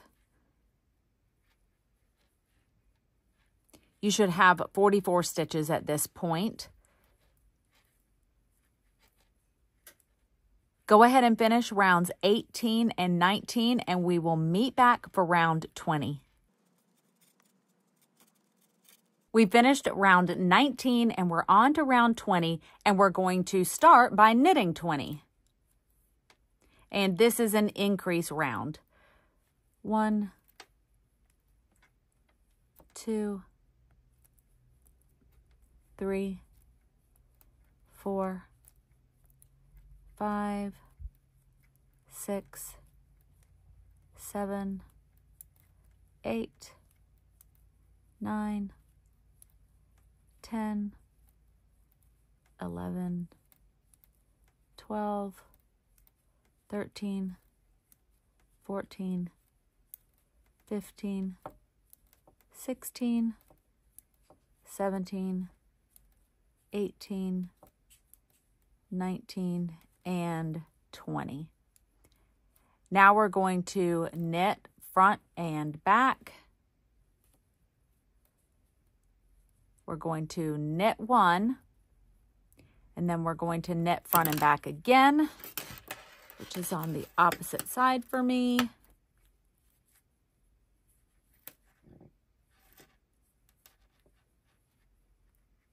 Knit front and back. Now we're going to knit 19. 1, 2, 3, 4, 5, 6, 7, 8, 9, 10, 11, 12, 13, 14, 15, 16, 17, 18, and 19. Now we're going to knit front and back, knit one, and we should have 47 stitches at the end of this round. For round 21, we're going to start with the increase by knitting front and back.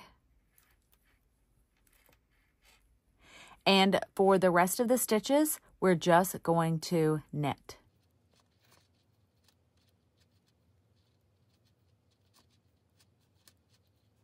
And meet me back for round 22.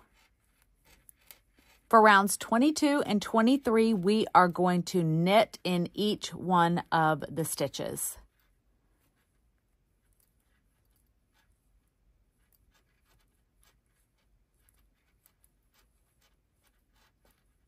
Finish rounds 22 and 23, and then we're going to meet back for round 24.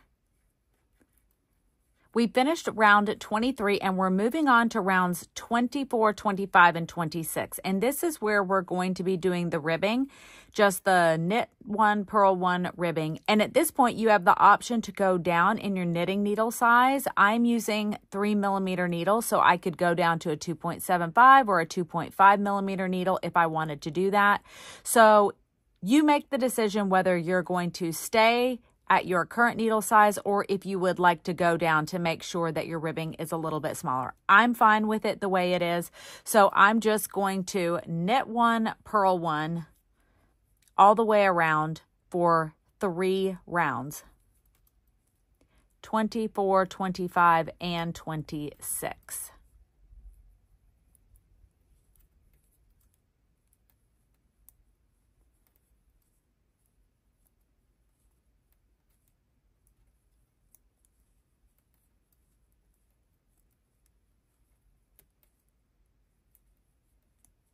All right, go ahead and finish those 3 rounds in your knit one, purl one ribbing, and we will meet back to bind off.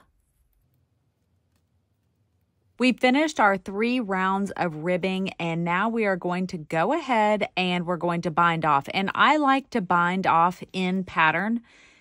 And if you haven't heard that term before, it just means that I'm going to bind off by knitting and then purling and binding off that way instead of just knitting each one of the stitches.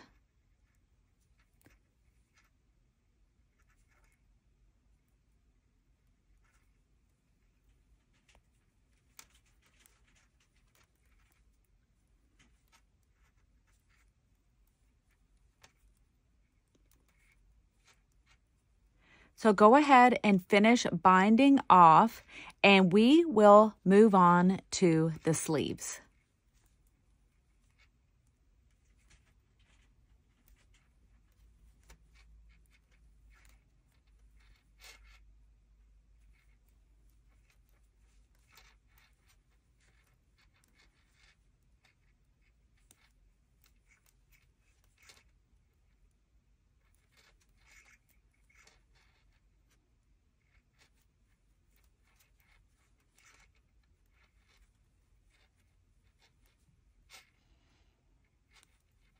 We finished knitting the body of the sweater, and now we're going to move on to our sleeves.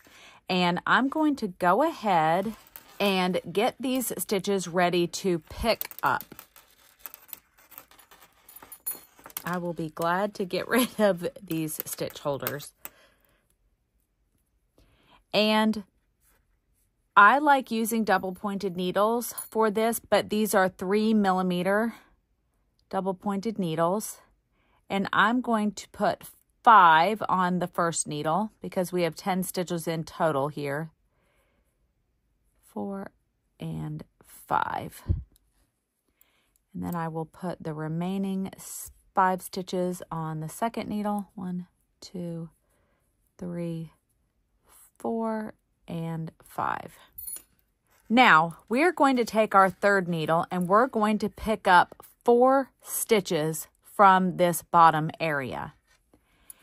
And what I like to do is identify, there's a stitch right here. 1, 2, 3, and 4.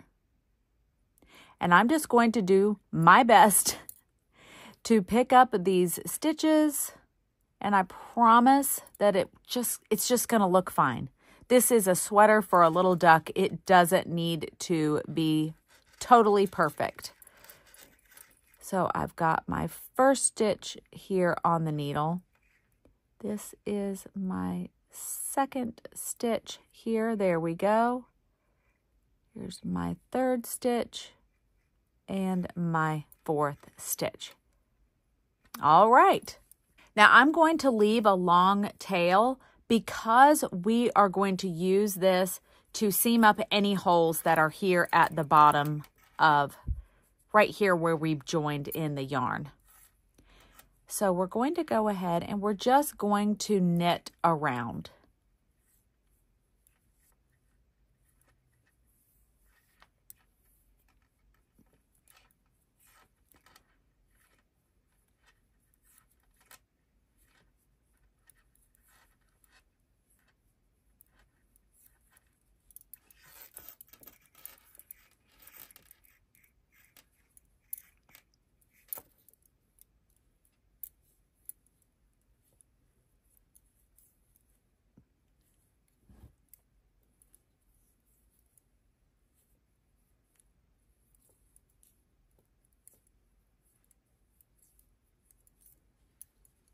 And now we are here at our bottom where we picked up those 4 stitches.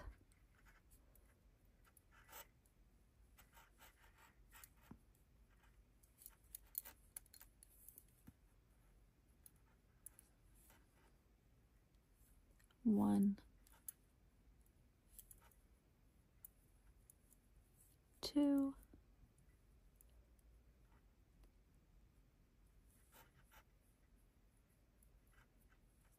3, and 4. So that was round 1. And now we're going to do that for 15 more rounds. So you're going to have 16 rounds in total. And we're going to meet back for round 17.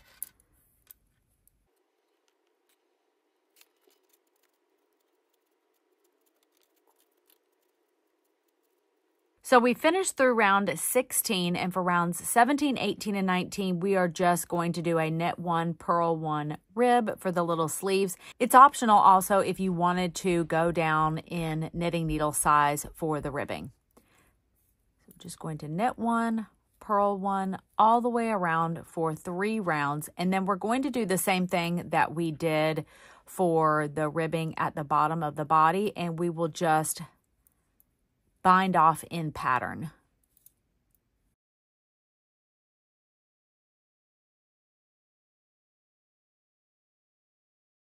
So we've completed round 17. So go ahead and do rounds 18 and 19 exactly the same.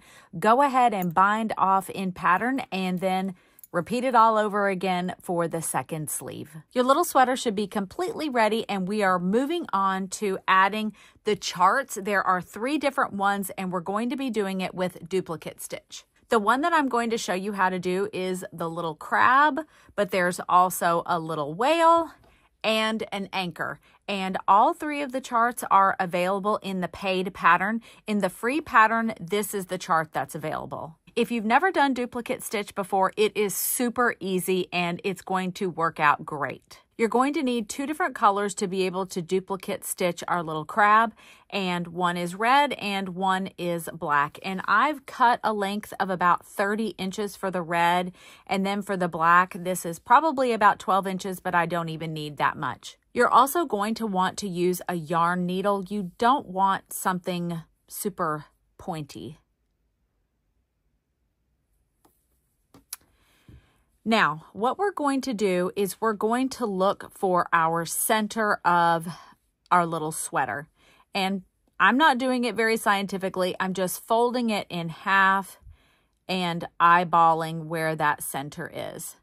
And when I'm just looking at it, it looks to be right around here is the center.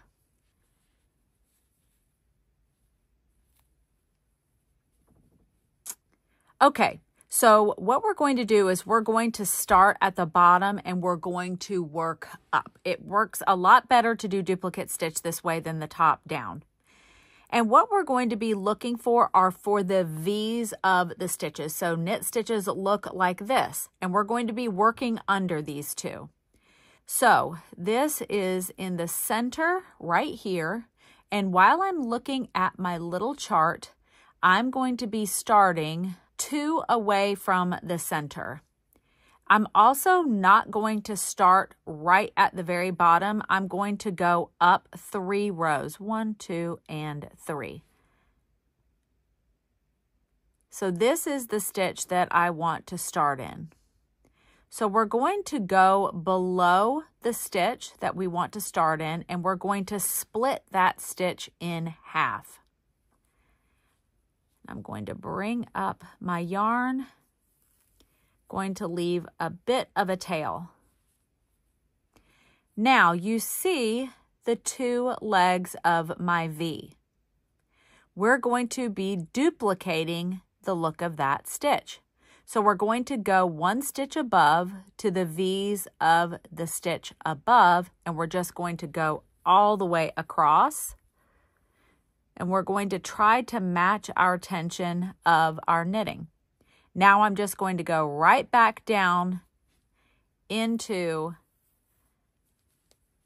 the center where we started. And there's our first duplicate stitch. If you've ever done counted cross stitch, it's almost exactly the same. Now we're going to skip 2 of these stitches and we're going to move to this one to make the other little leg. Anytime your stitches get a little too tight, just take your yarn needle underneath. Now I'm going to go above.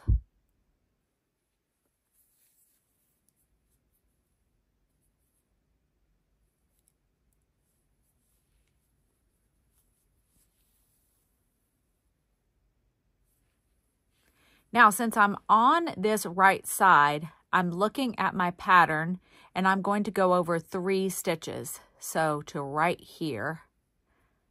So remember that when you want to duplicate a stitch, you just want to go underneath it. And try to move your tail out of the way because it can get caught.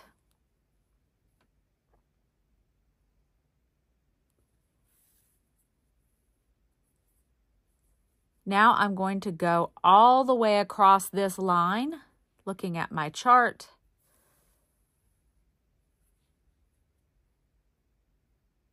And that's how you do the duplicate stitch. It's super simple. It is not hard at all. And this may not be enough yarn to complete this entire chart. And that's okay. I don't want to work with a lot longer strand of yarn than this because it could be a little bit difficult to work with. And I can always add more yarn.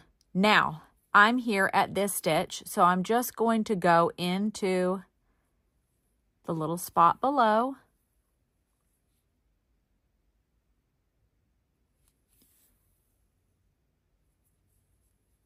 go across.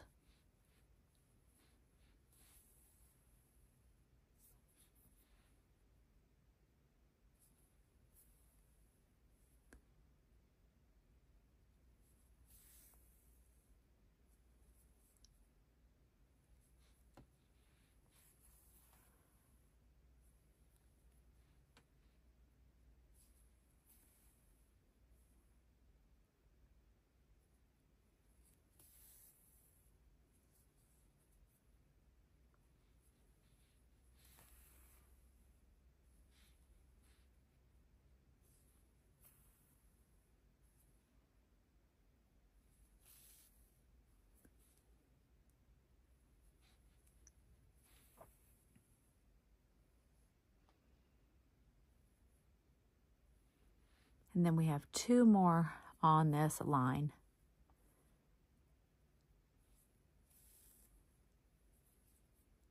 Once you get the hang of duplicate stitch, it really is fun to do. It works up so quickly and it just looks beautiful.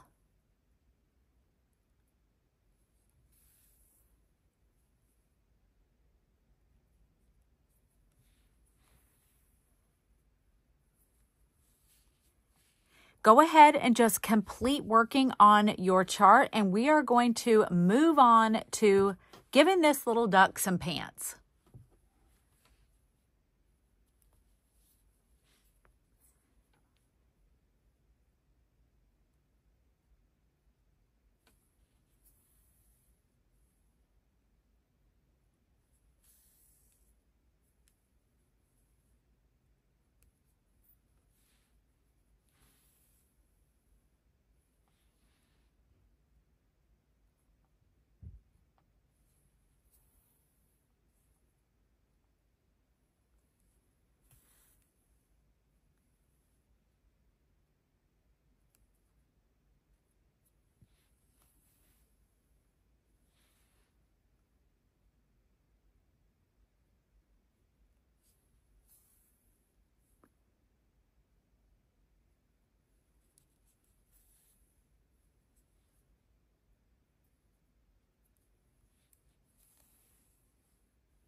Our duck has his little crab sweater, and now he needs some pants.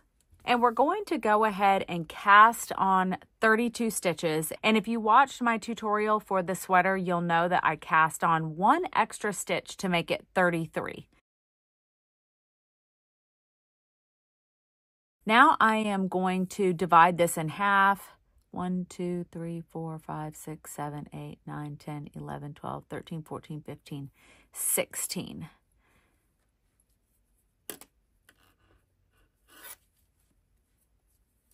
All right.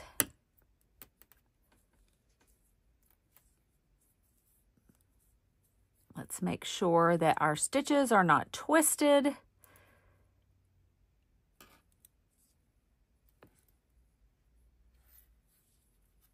Okay, with my working yarn to the right, I'm going to take this stitch right here, this top stitch on my left needle, and I'm going to place it on my right. Then I'm going to take this last stitch, the one that's attached to our working yarn, and I'm going to slip it over, and now we are joined in the round. Now I find that I need to gather that tail and pull it this way. and we will go ahead and start with round 1, which is just knit 1, purl 1 around. So all 32 stitches. And we're actually going to do that for rounds 1, 2, 3, and 4. Knit 1, purl 1.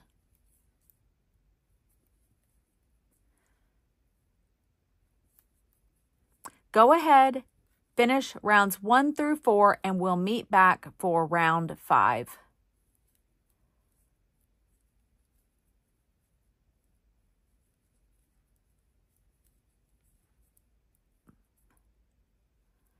Your little pants should be looking something like this, and we're moving on to round 5, where we are going to increase in each one of the 32 stitches by doing a knit front and back in each one of the stitches, so we will end up with 64.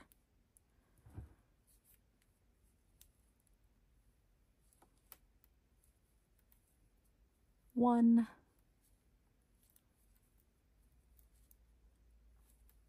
2. Go ahead and increase in each one of these 32 stitches, and we're going to meet back for round 6.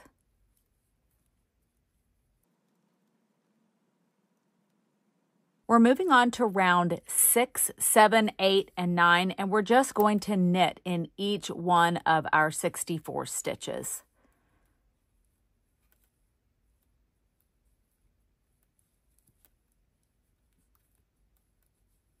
Go ahead, knit all the way around for round 6, 7, 8, and 9, and we'll meet back for round 10. So for round 10, we are going to bind off the last 2 stitches, but we're going to go ahead and we're going to knit the first 62 stitches, and we're just going to bind off those last 2. Go ahead, knit all 62 stitches, and we will meet back to bind off those last 2 stitches. We're still on round 62, and we're going to bind off these 2 stitches. So we're going to knit that stitch, and then we're going to bind it off, and then we're going to bind off this last stitch.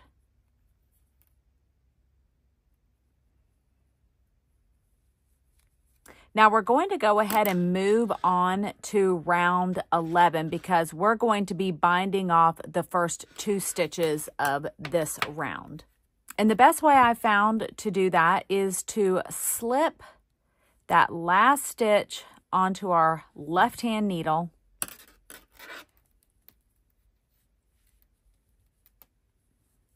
Go ahead and put it back on our right-hand needle.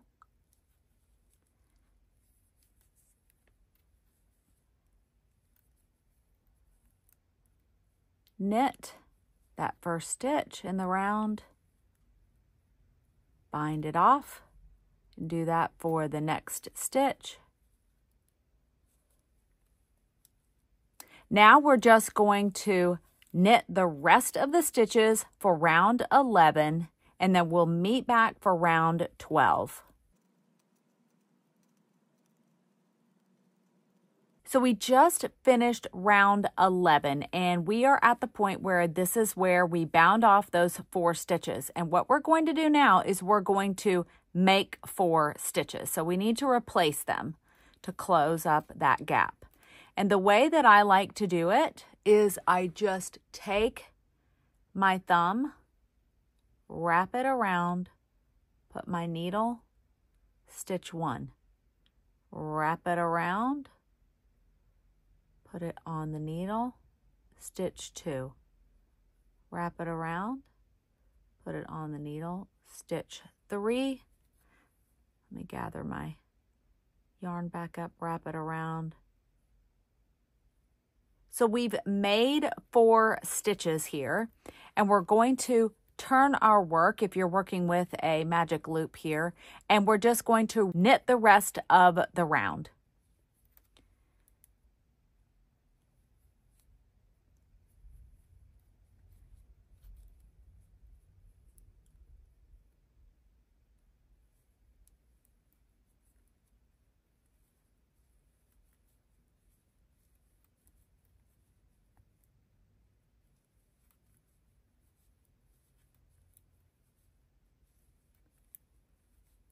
go ahead and finish round 12, and I'm going to show you how I knit into those make 4 stitches that we did, and we will keep on going. This is my last stitch before I get to my make 4, and I'm going to knit into the back of that stitch just to stabilize it a little bit. Now, here's our 4 stitches. This is technically the first stitch in round 13. And what we're going to do is we're going to knit into the back of these 4 stitches, which helps to stabilize them.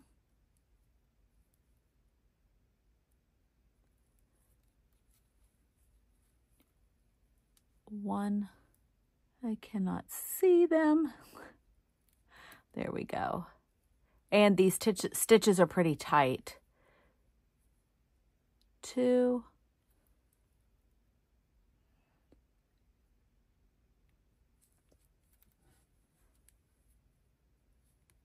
3, and the last one, 4. Now, we have this large gap, but just don't worry about it. You're going to go ahead and finish round 13, and we're going to just knit rounds 13 through 21. Knit in every single one of the stitches, but I am going to go ahead and knit in the back of this next stitch that's on the other side of my make 4, again to stabilize those stitches.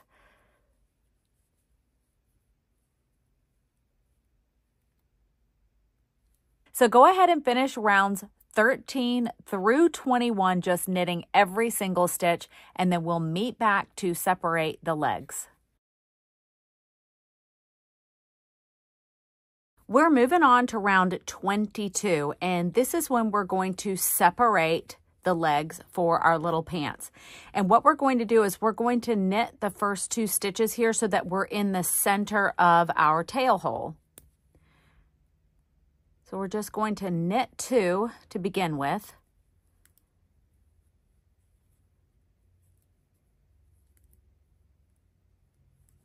And now we're going to place our next 32 stitches on a holder.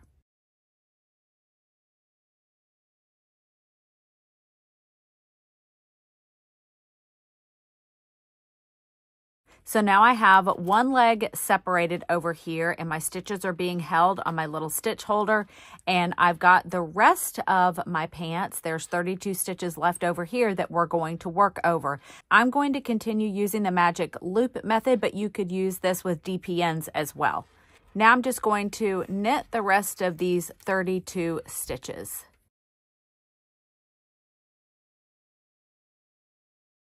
Now for rounds 23 through 34, you're just going to knit all the way around this one leg, all 32 stitches, and we're going to meet back for round 35.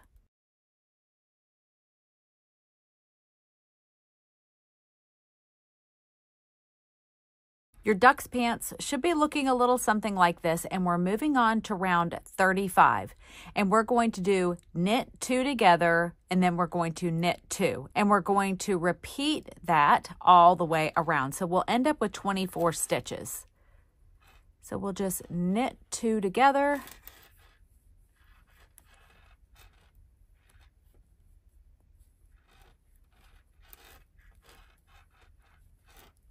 Knit 2.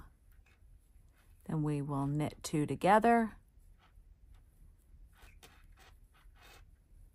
knit 2. So go ahead and continue that all the way around, and we'll meet back for round 36.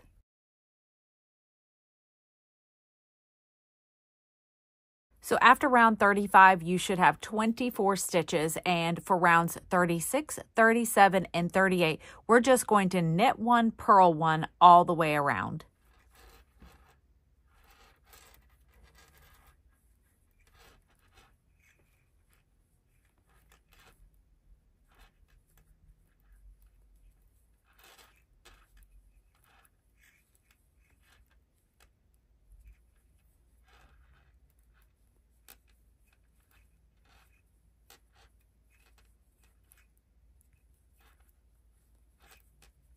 Meet me after round 38 and we will bind off and weave in our ends.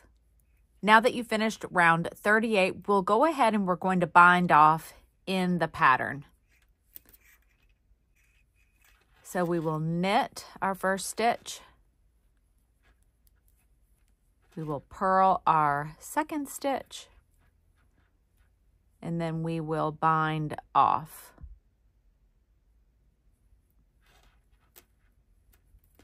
Then I will knit the next stitch and bind off. So go ahead and do that all the way around, and we will meet back to pick up the stitches for our second leg of our pants.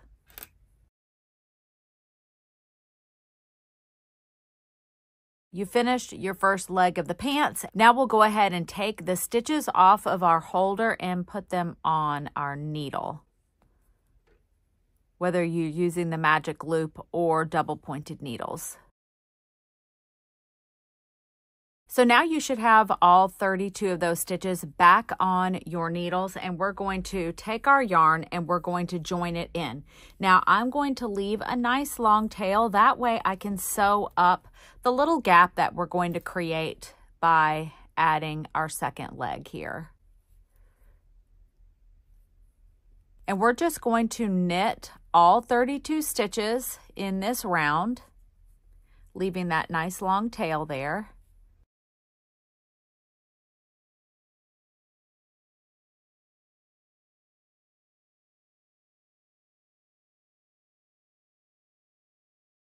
So now we're going to close this gap, and I'm going to knit through the back loops of the next couple of stitches to stabilize this gap, but we also can sew it up with our long tail after we're done. Now I like to hold my needles very close together to help to try to close up that gap, but I'm going into that back loop, knitting, pulling that, and then also pull the tail that we have. That will also help. Knit into the back loop of the next stitch and the next stitch. Now you'll go ahead and finish this round by knitting all of the stitches. You're going to knit rounds 23 through 34. And then for round 35, you're going to knit 2 together and then knit 2 if you remember how we decreased on the first leg. And then for rounds 36 through 38, 36, 37, and 38, you'll do the ribbing, knit 1, purl 1 around, and you will bind off and weave in your ends. And we'll meet back to add our little tail. So our little pants are done, and you may have a hole in the center like I do. But we've got our tail, and I've gone ahead and threaded it with a needle, and I'm going to take this to the inside, and I'm just going to turn my pants inside out. That way we can sew this up, and it won't be noticeable from the outside. So here's my hole, and all I do is I take my needle across and just pick up a stitch or two on both sides, go across quickly, very simply.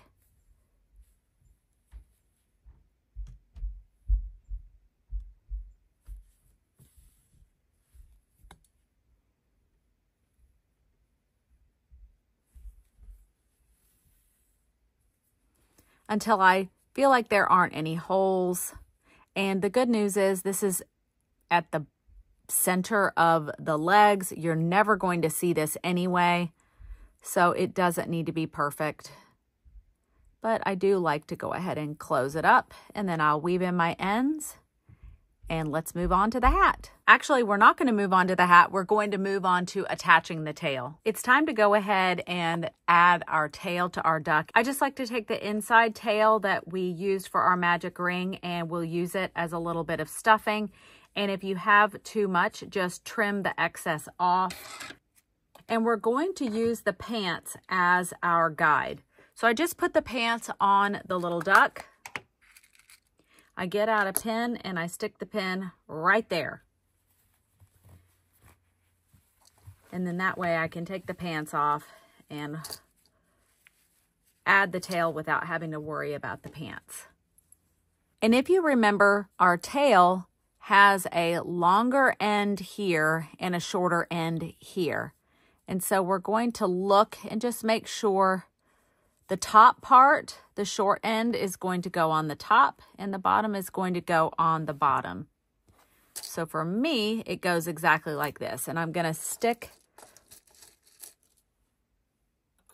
a pin here. That way I know exactly where it is. And I'll go ahead and take that one that I have on the inside out. I'm going to just add one more pin to make sure I've got everything where I want it. And then I'll just sew this on the way I sew on my pieces. Just go into that front loop.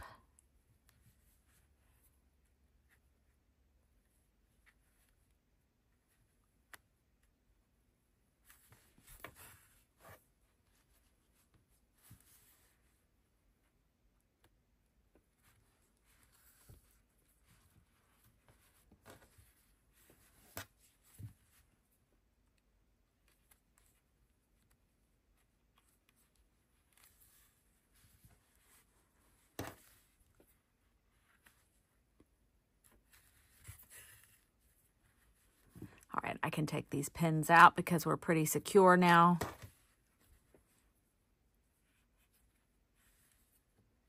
So go ahead, finish adding your tail, and we're going to move on to the hat now.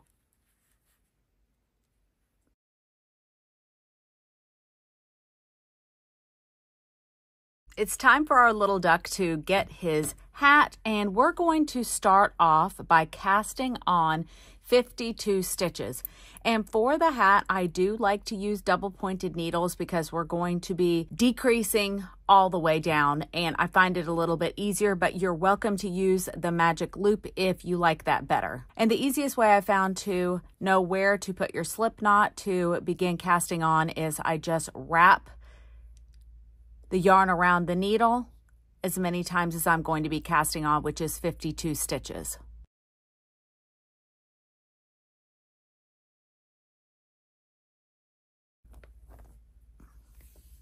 This technique has never failed me, so I will go ahead and add my slip knot right here.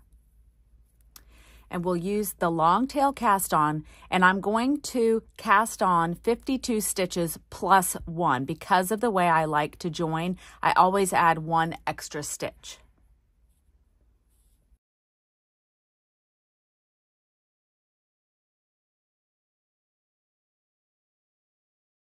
And we will meet back once we finish casting on all of our stitches. I have all of my stitches on my one needle now, and I'm going to separate these into 4 different needles, and 52 divided by 4 is 13. So I'm going to put 13 stitches on each one of the needles.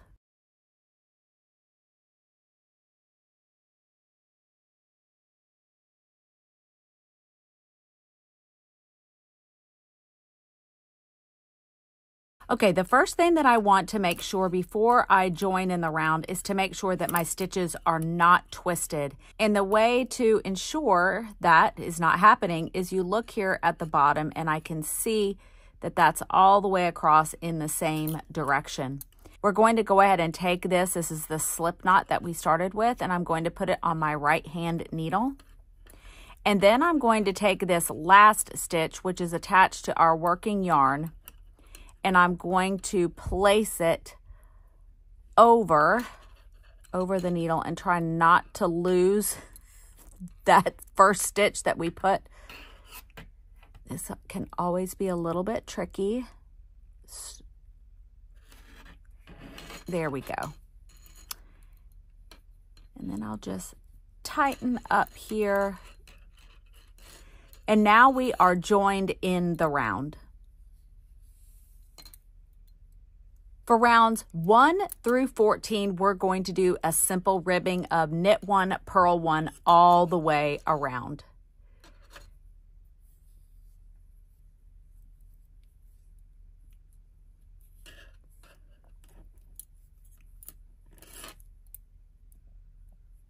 And always I find the first round or two is always the most awkward with double pointed needles, but after you get past this point, it's pretty simple. I actually have a video about learning how to use double pointed needles if you need a refresher or you need a little bit of help, and I will link it in the description box.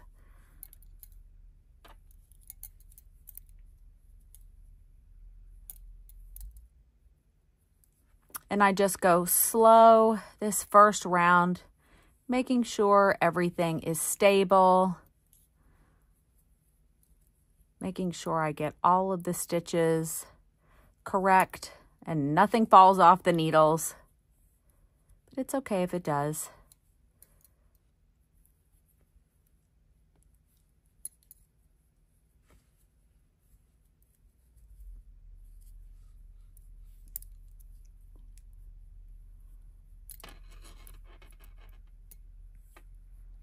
Like I said, I'm not the most graceful when I'm using double pointed needles, but it definitely gets the job done.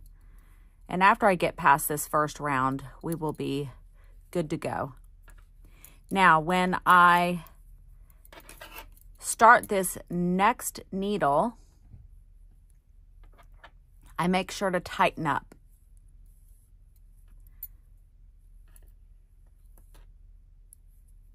That way you won't see a gap.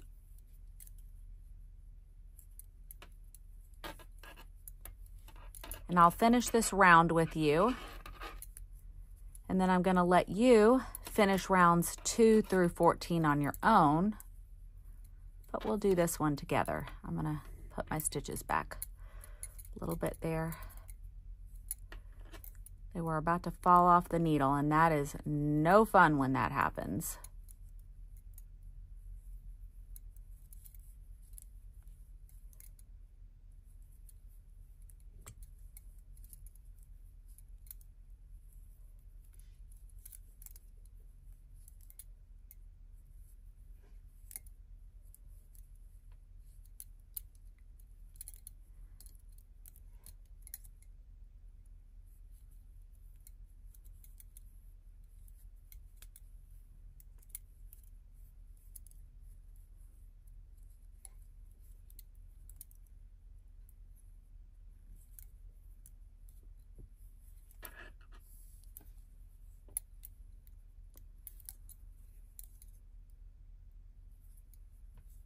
I'm going to tighten up this stitch,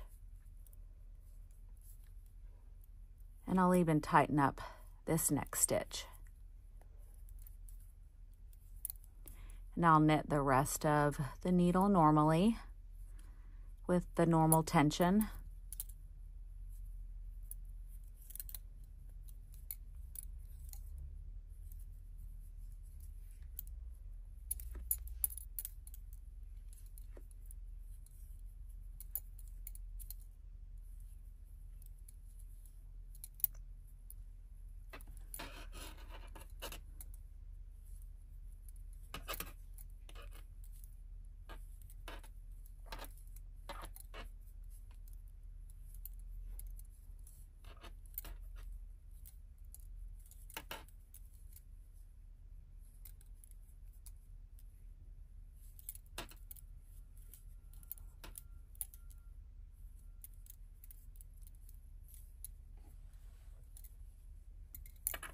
One last needle to go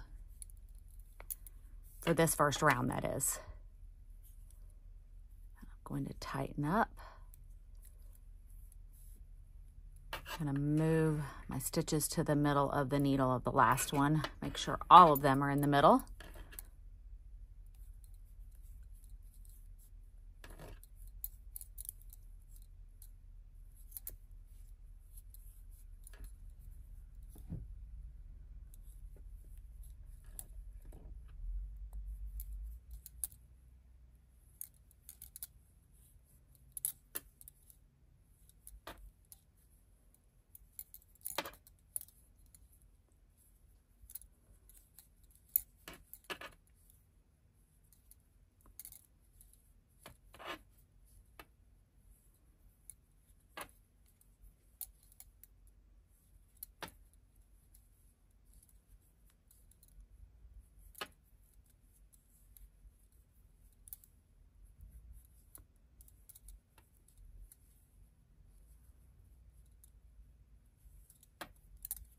And your last stitch should be a purl stitch.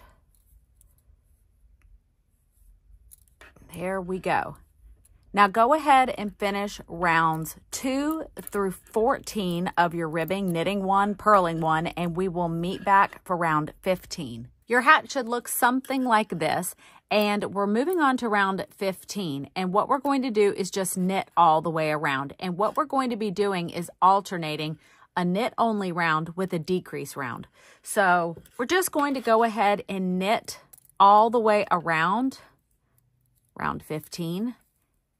And then we're going to meet back for round 16, which will start decreasing the hat.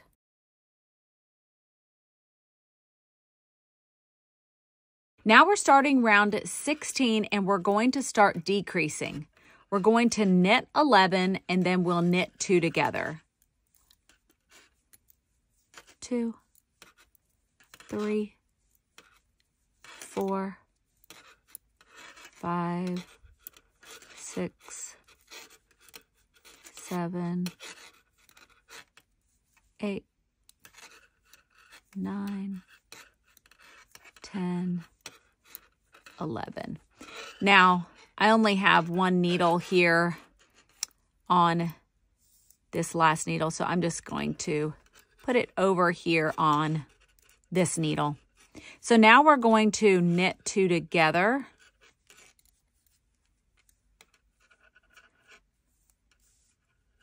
And then knit 11 and then knit 2 together again. 1, 2, 3, 4, 5, 6, 7, 8, 9, 10, 11. Same issue. I'll just need to move this stitch onto my next needle.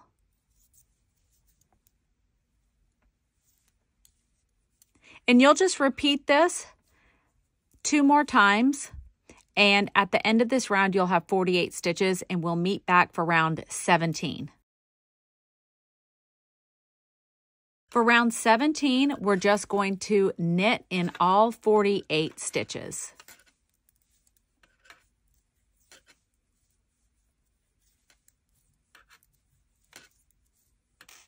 And go ahead and meet me back for round 18 where we will do another decrease round.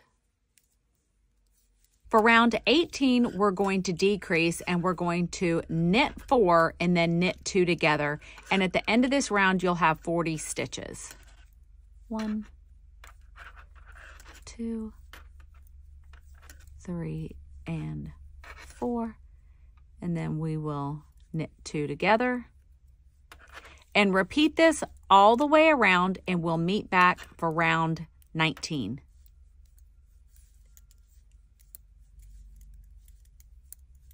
We're on to round 19 and we're only going to knit all the way around for this round, and you still have 40 stitches, and we're going to meet back for round 20 where we will decrease again.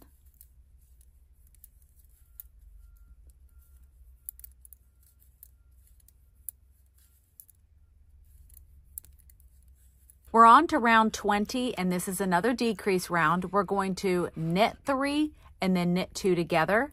And at the end of this round, we will have 32 stitches.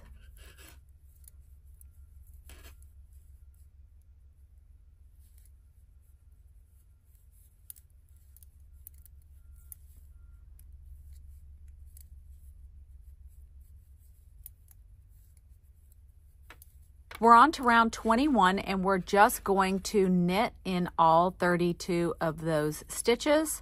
And then we're going to meet back for round 22, which is another decrease round.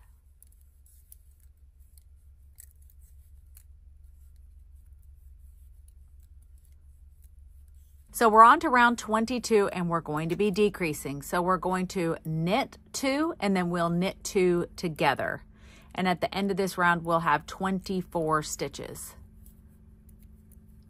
2, and then knit 2 together. 1, 2. Go ahead and finish this round and we'll meet back for round 23. We're moving on to round 23, and I bet you can guess that we are just going to knit all the way around, and we have 24 stitches in this round.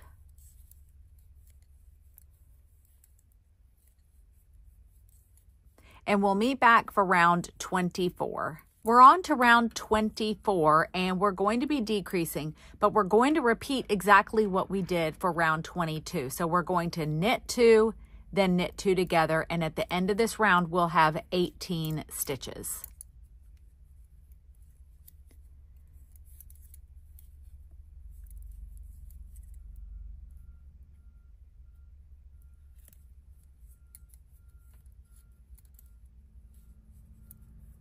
We're moving on to round 25, and we're just going to knit in all the stitches around. And we will meet back for round 26, which is another decrease round.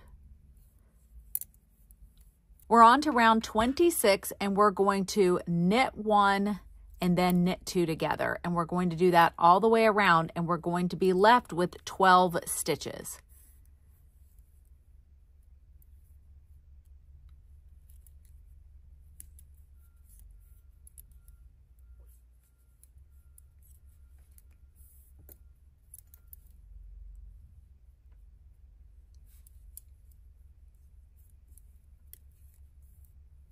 And we're going to meet back for round 27.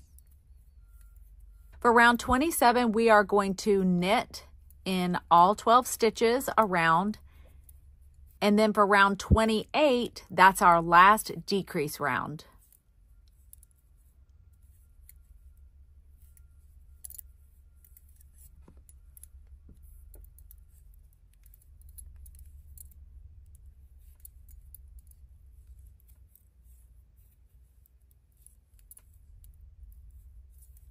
Now we're on to round 28, and we're going to be decreasing in every single stitch. So we're going to decrease 6 times, and we will end up with 6 stitches at the end.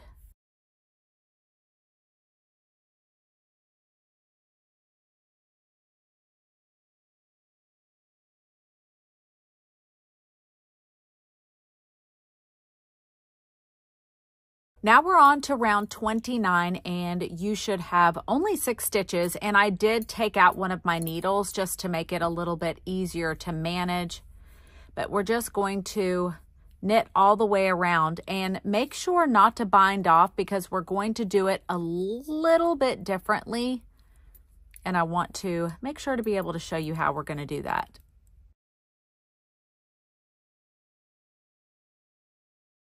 So what I'm going to do is cut it off, but my stitches are still on my needle, on my needles.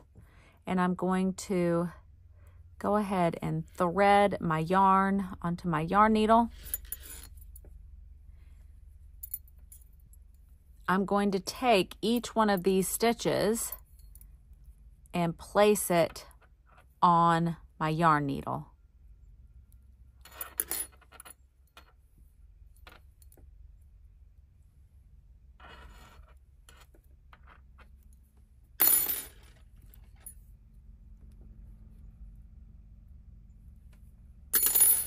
And then I will pull it all the way. And then I'm going to take my needle all the way back around these little stitches just to secure it very well.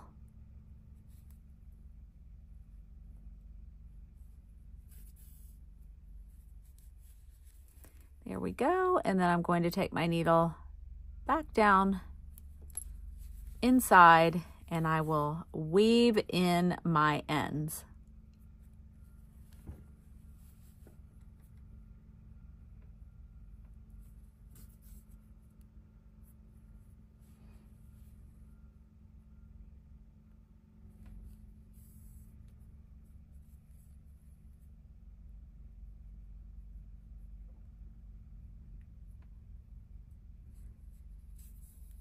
Your little duck is done. Yay!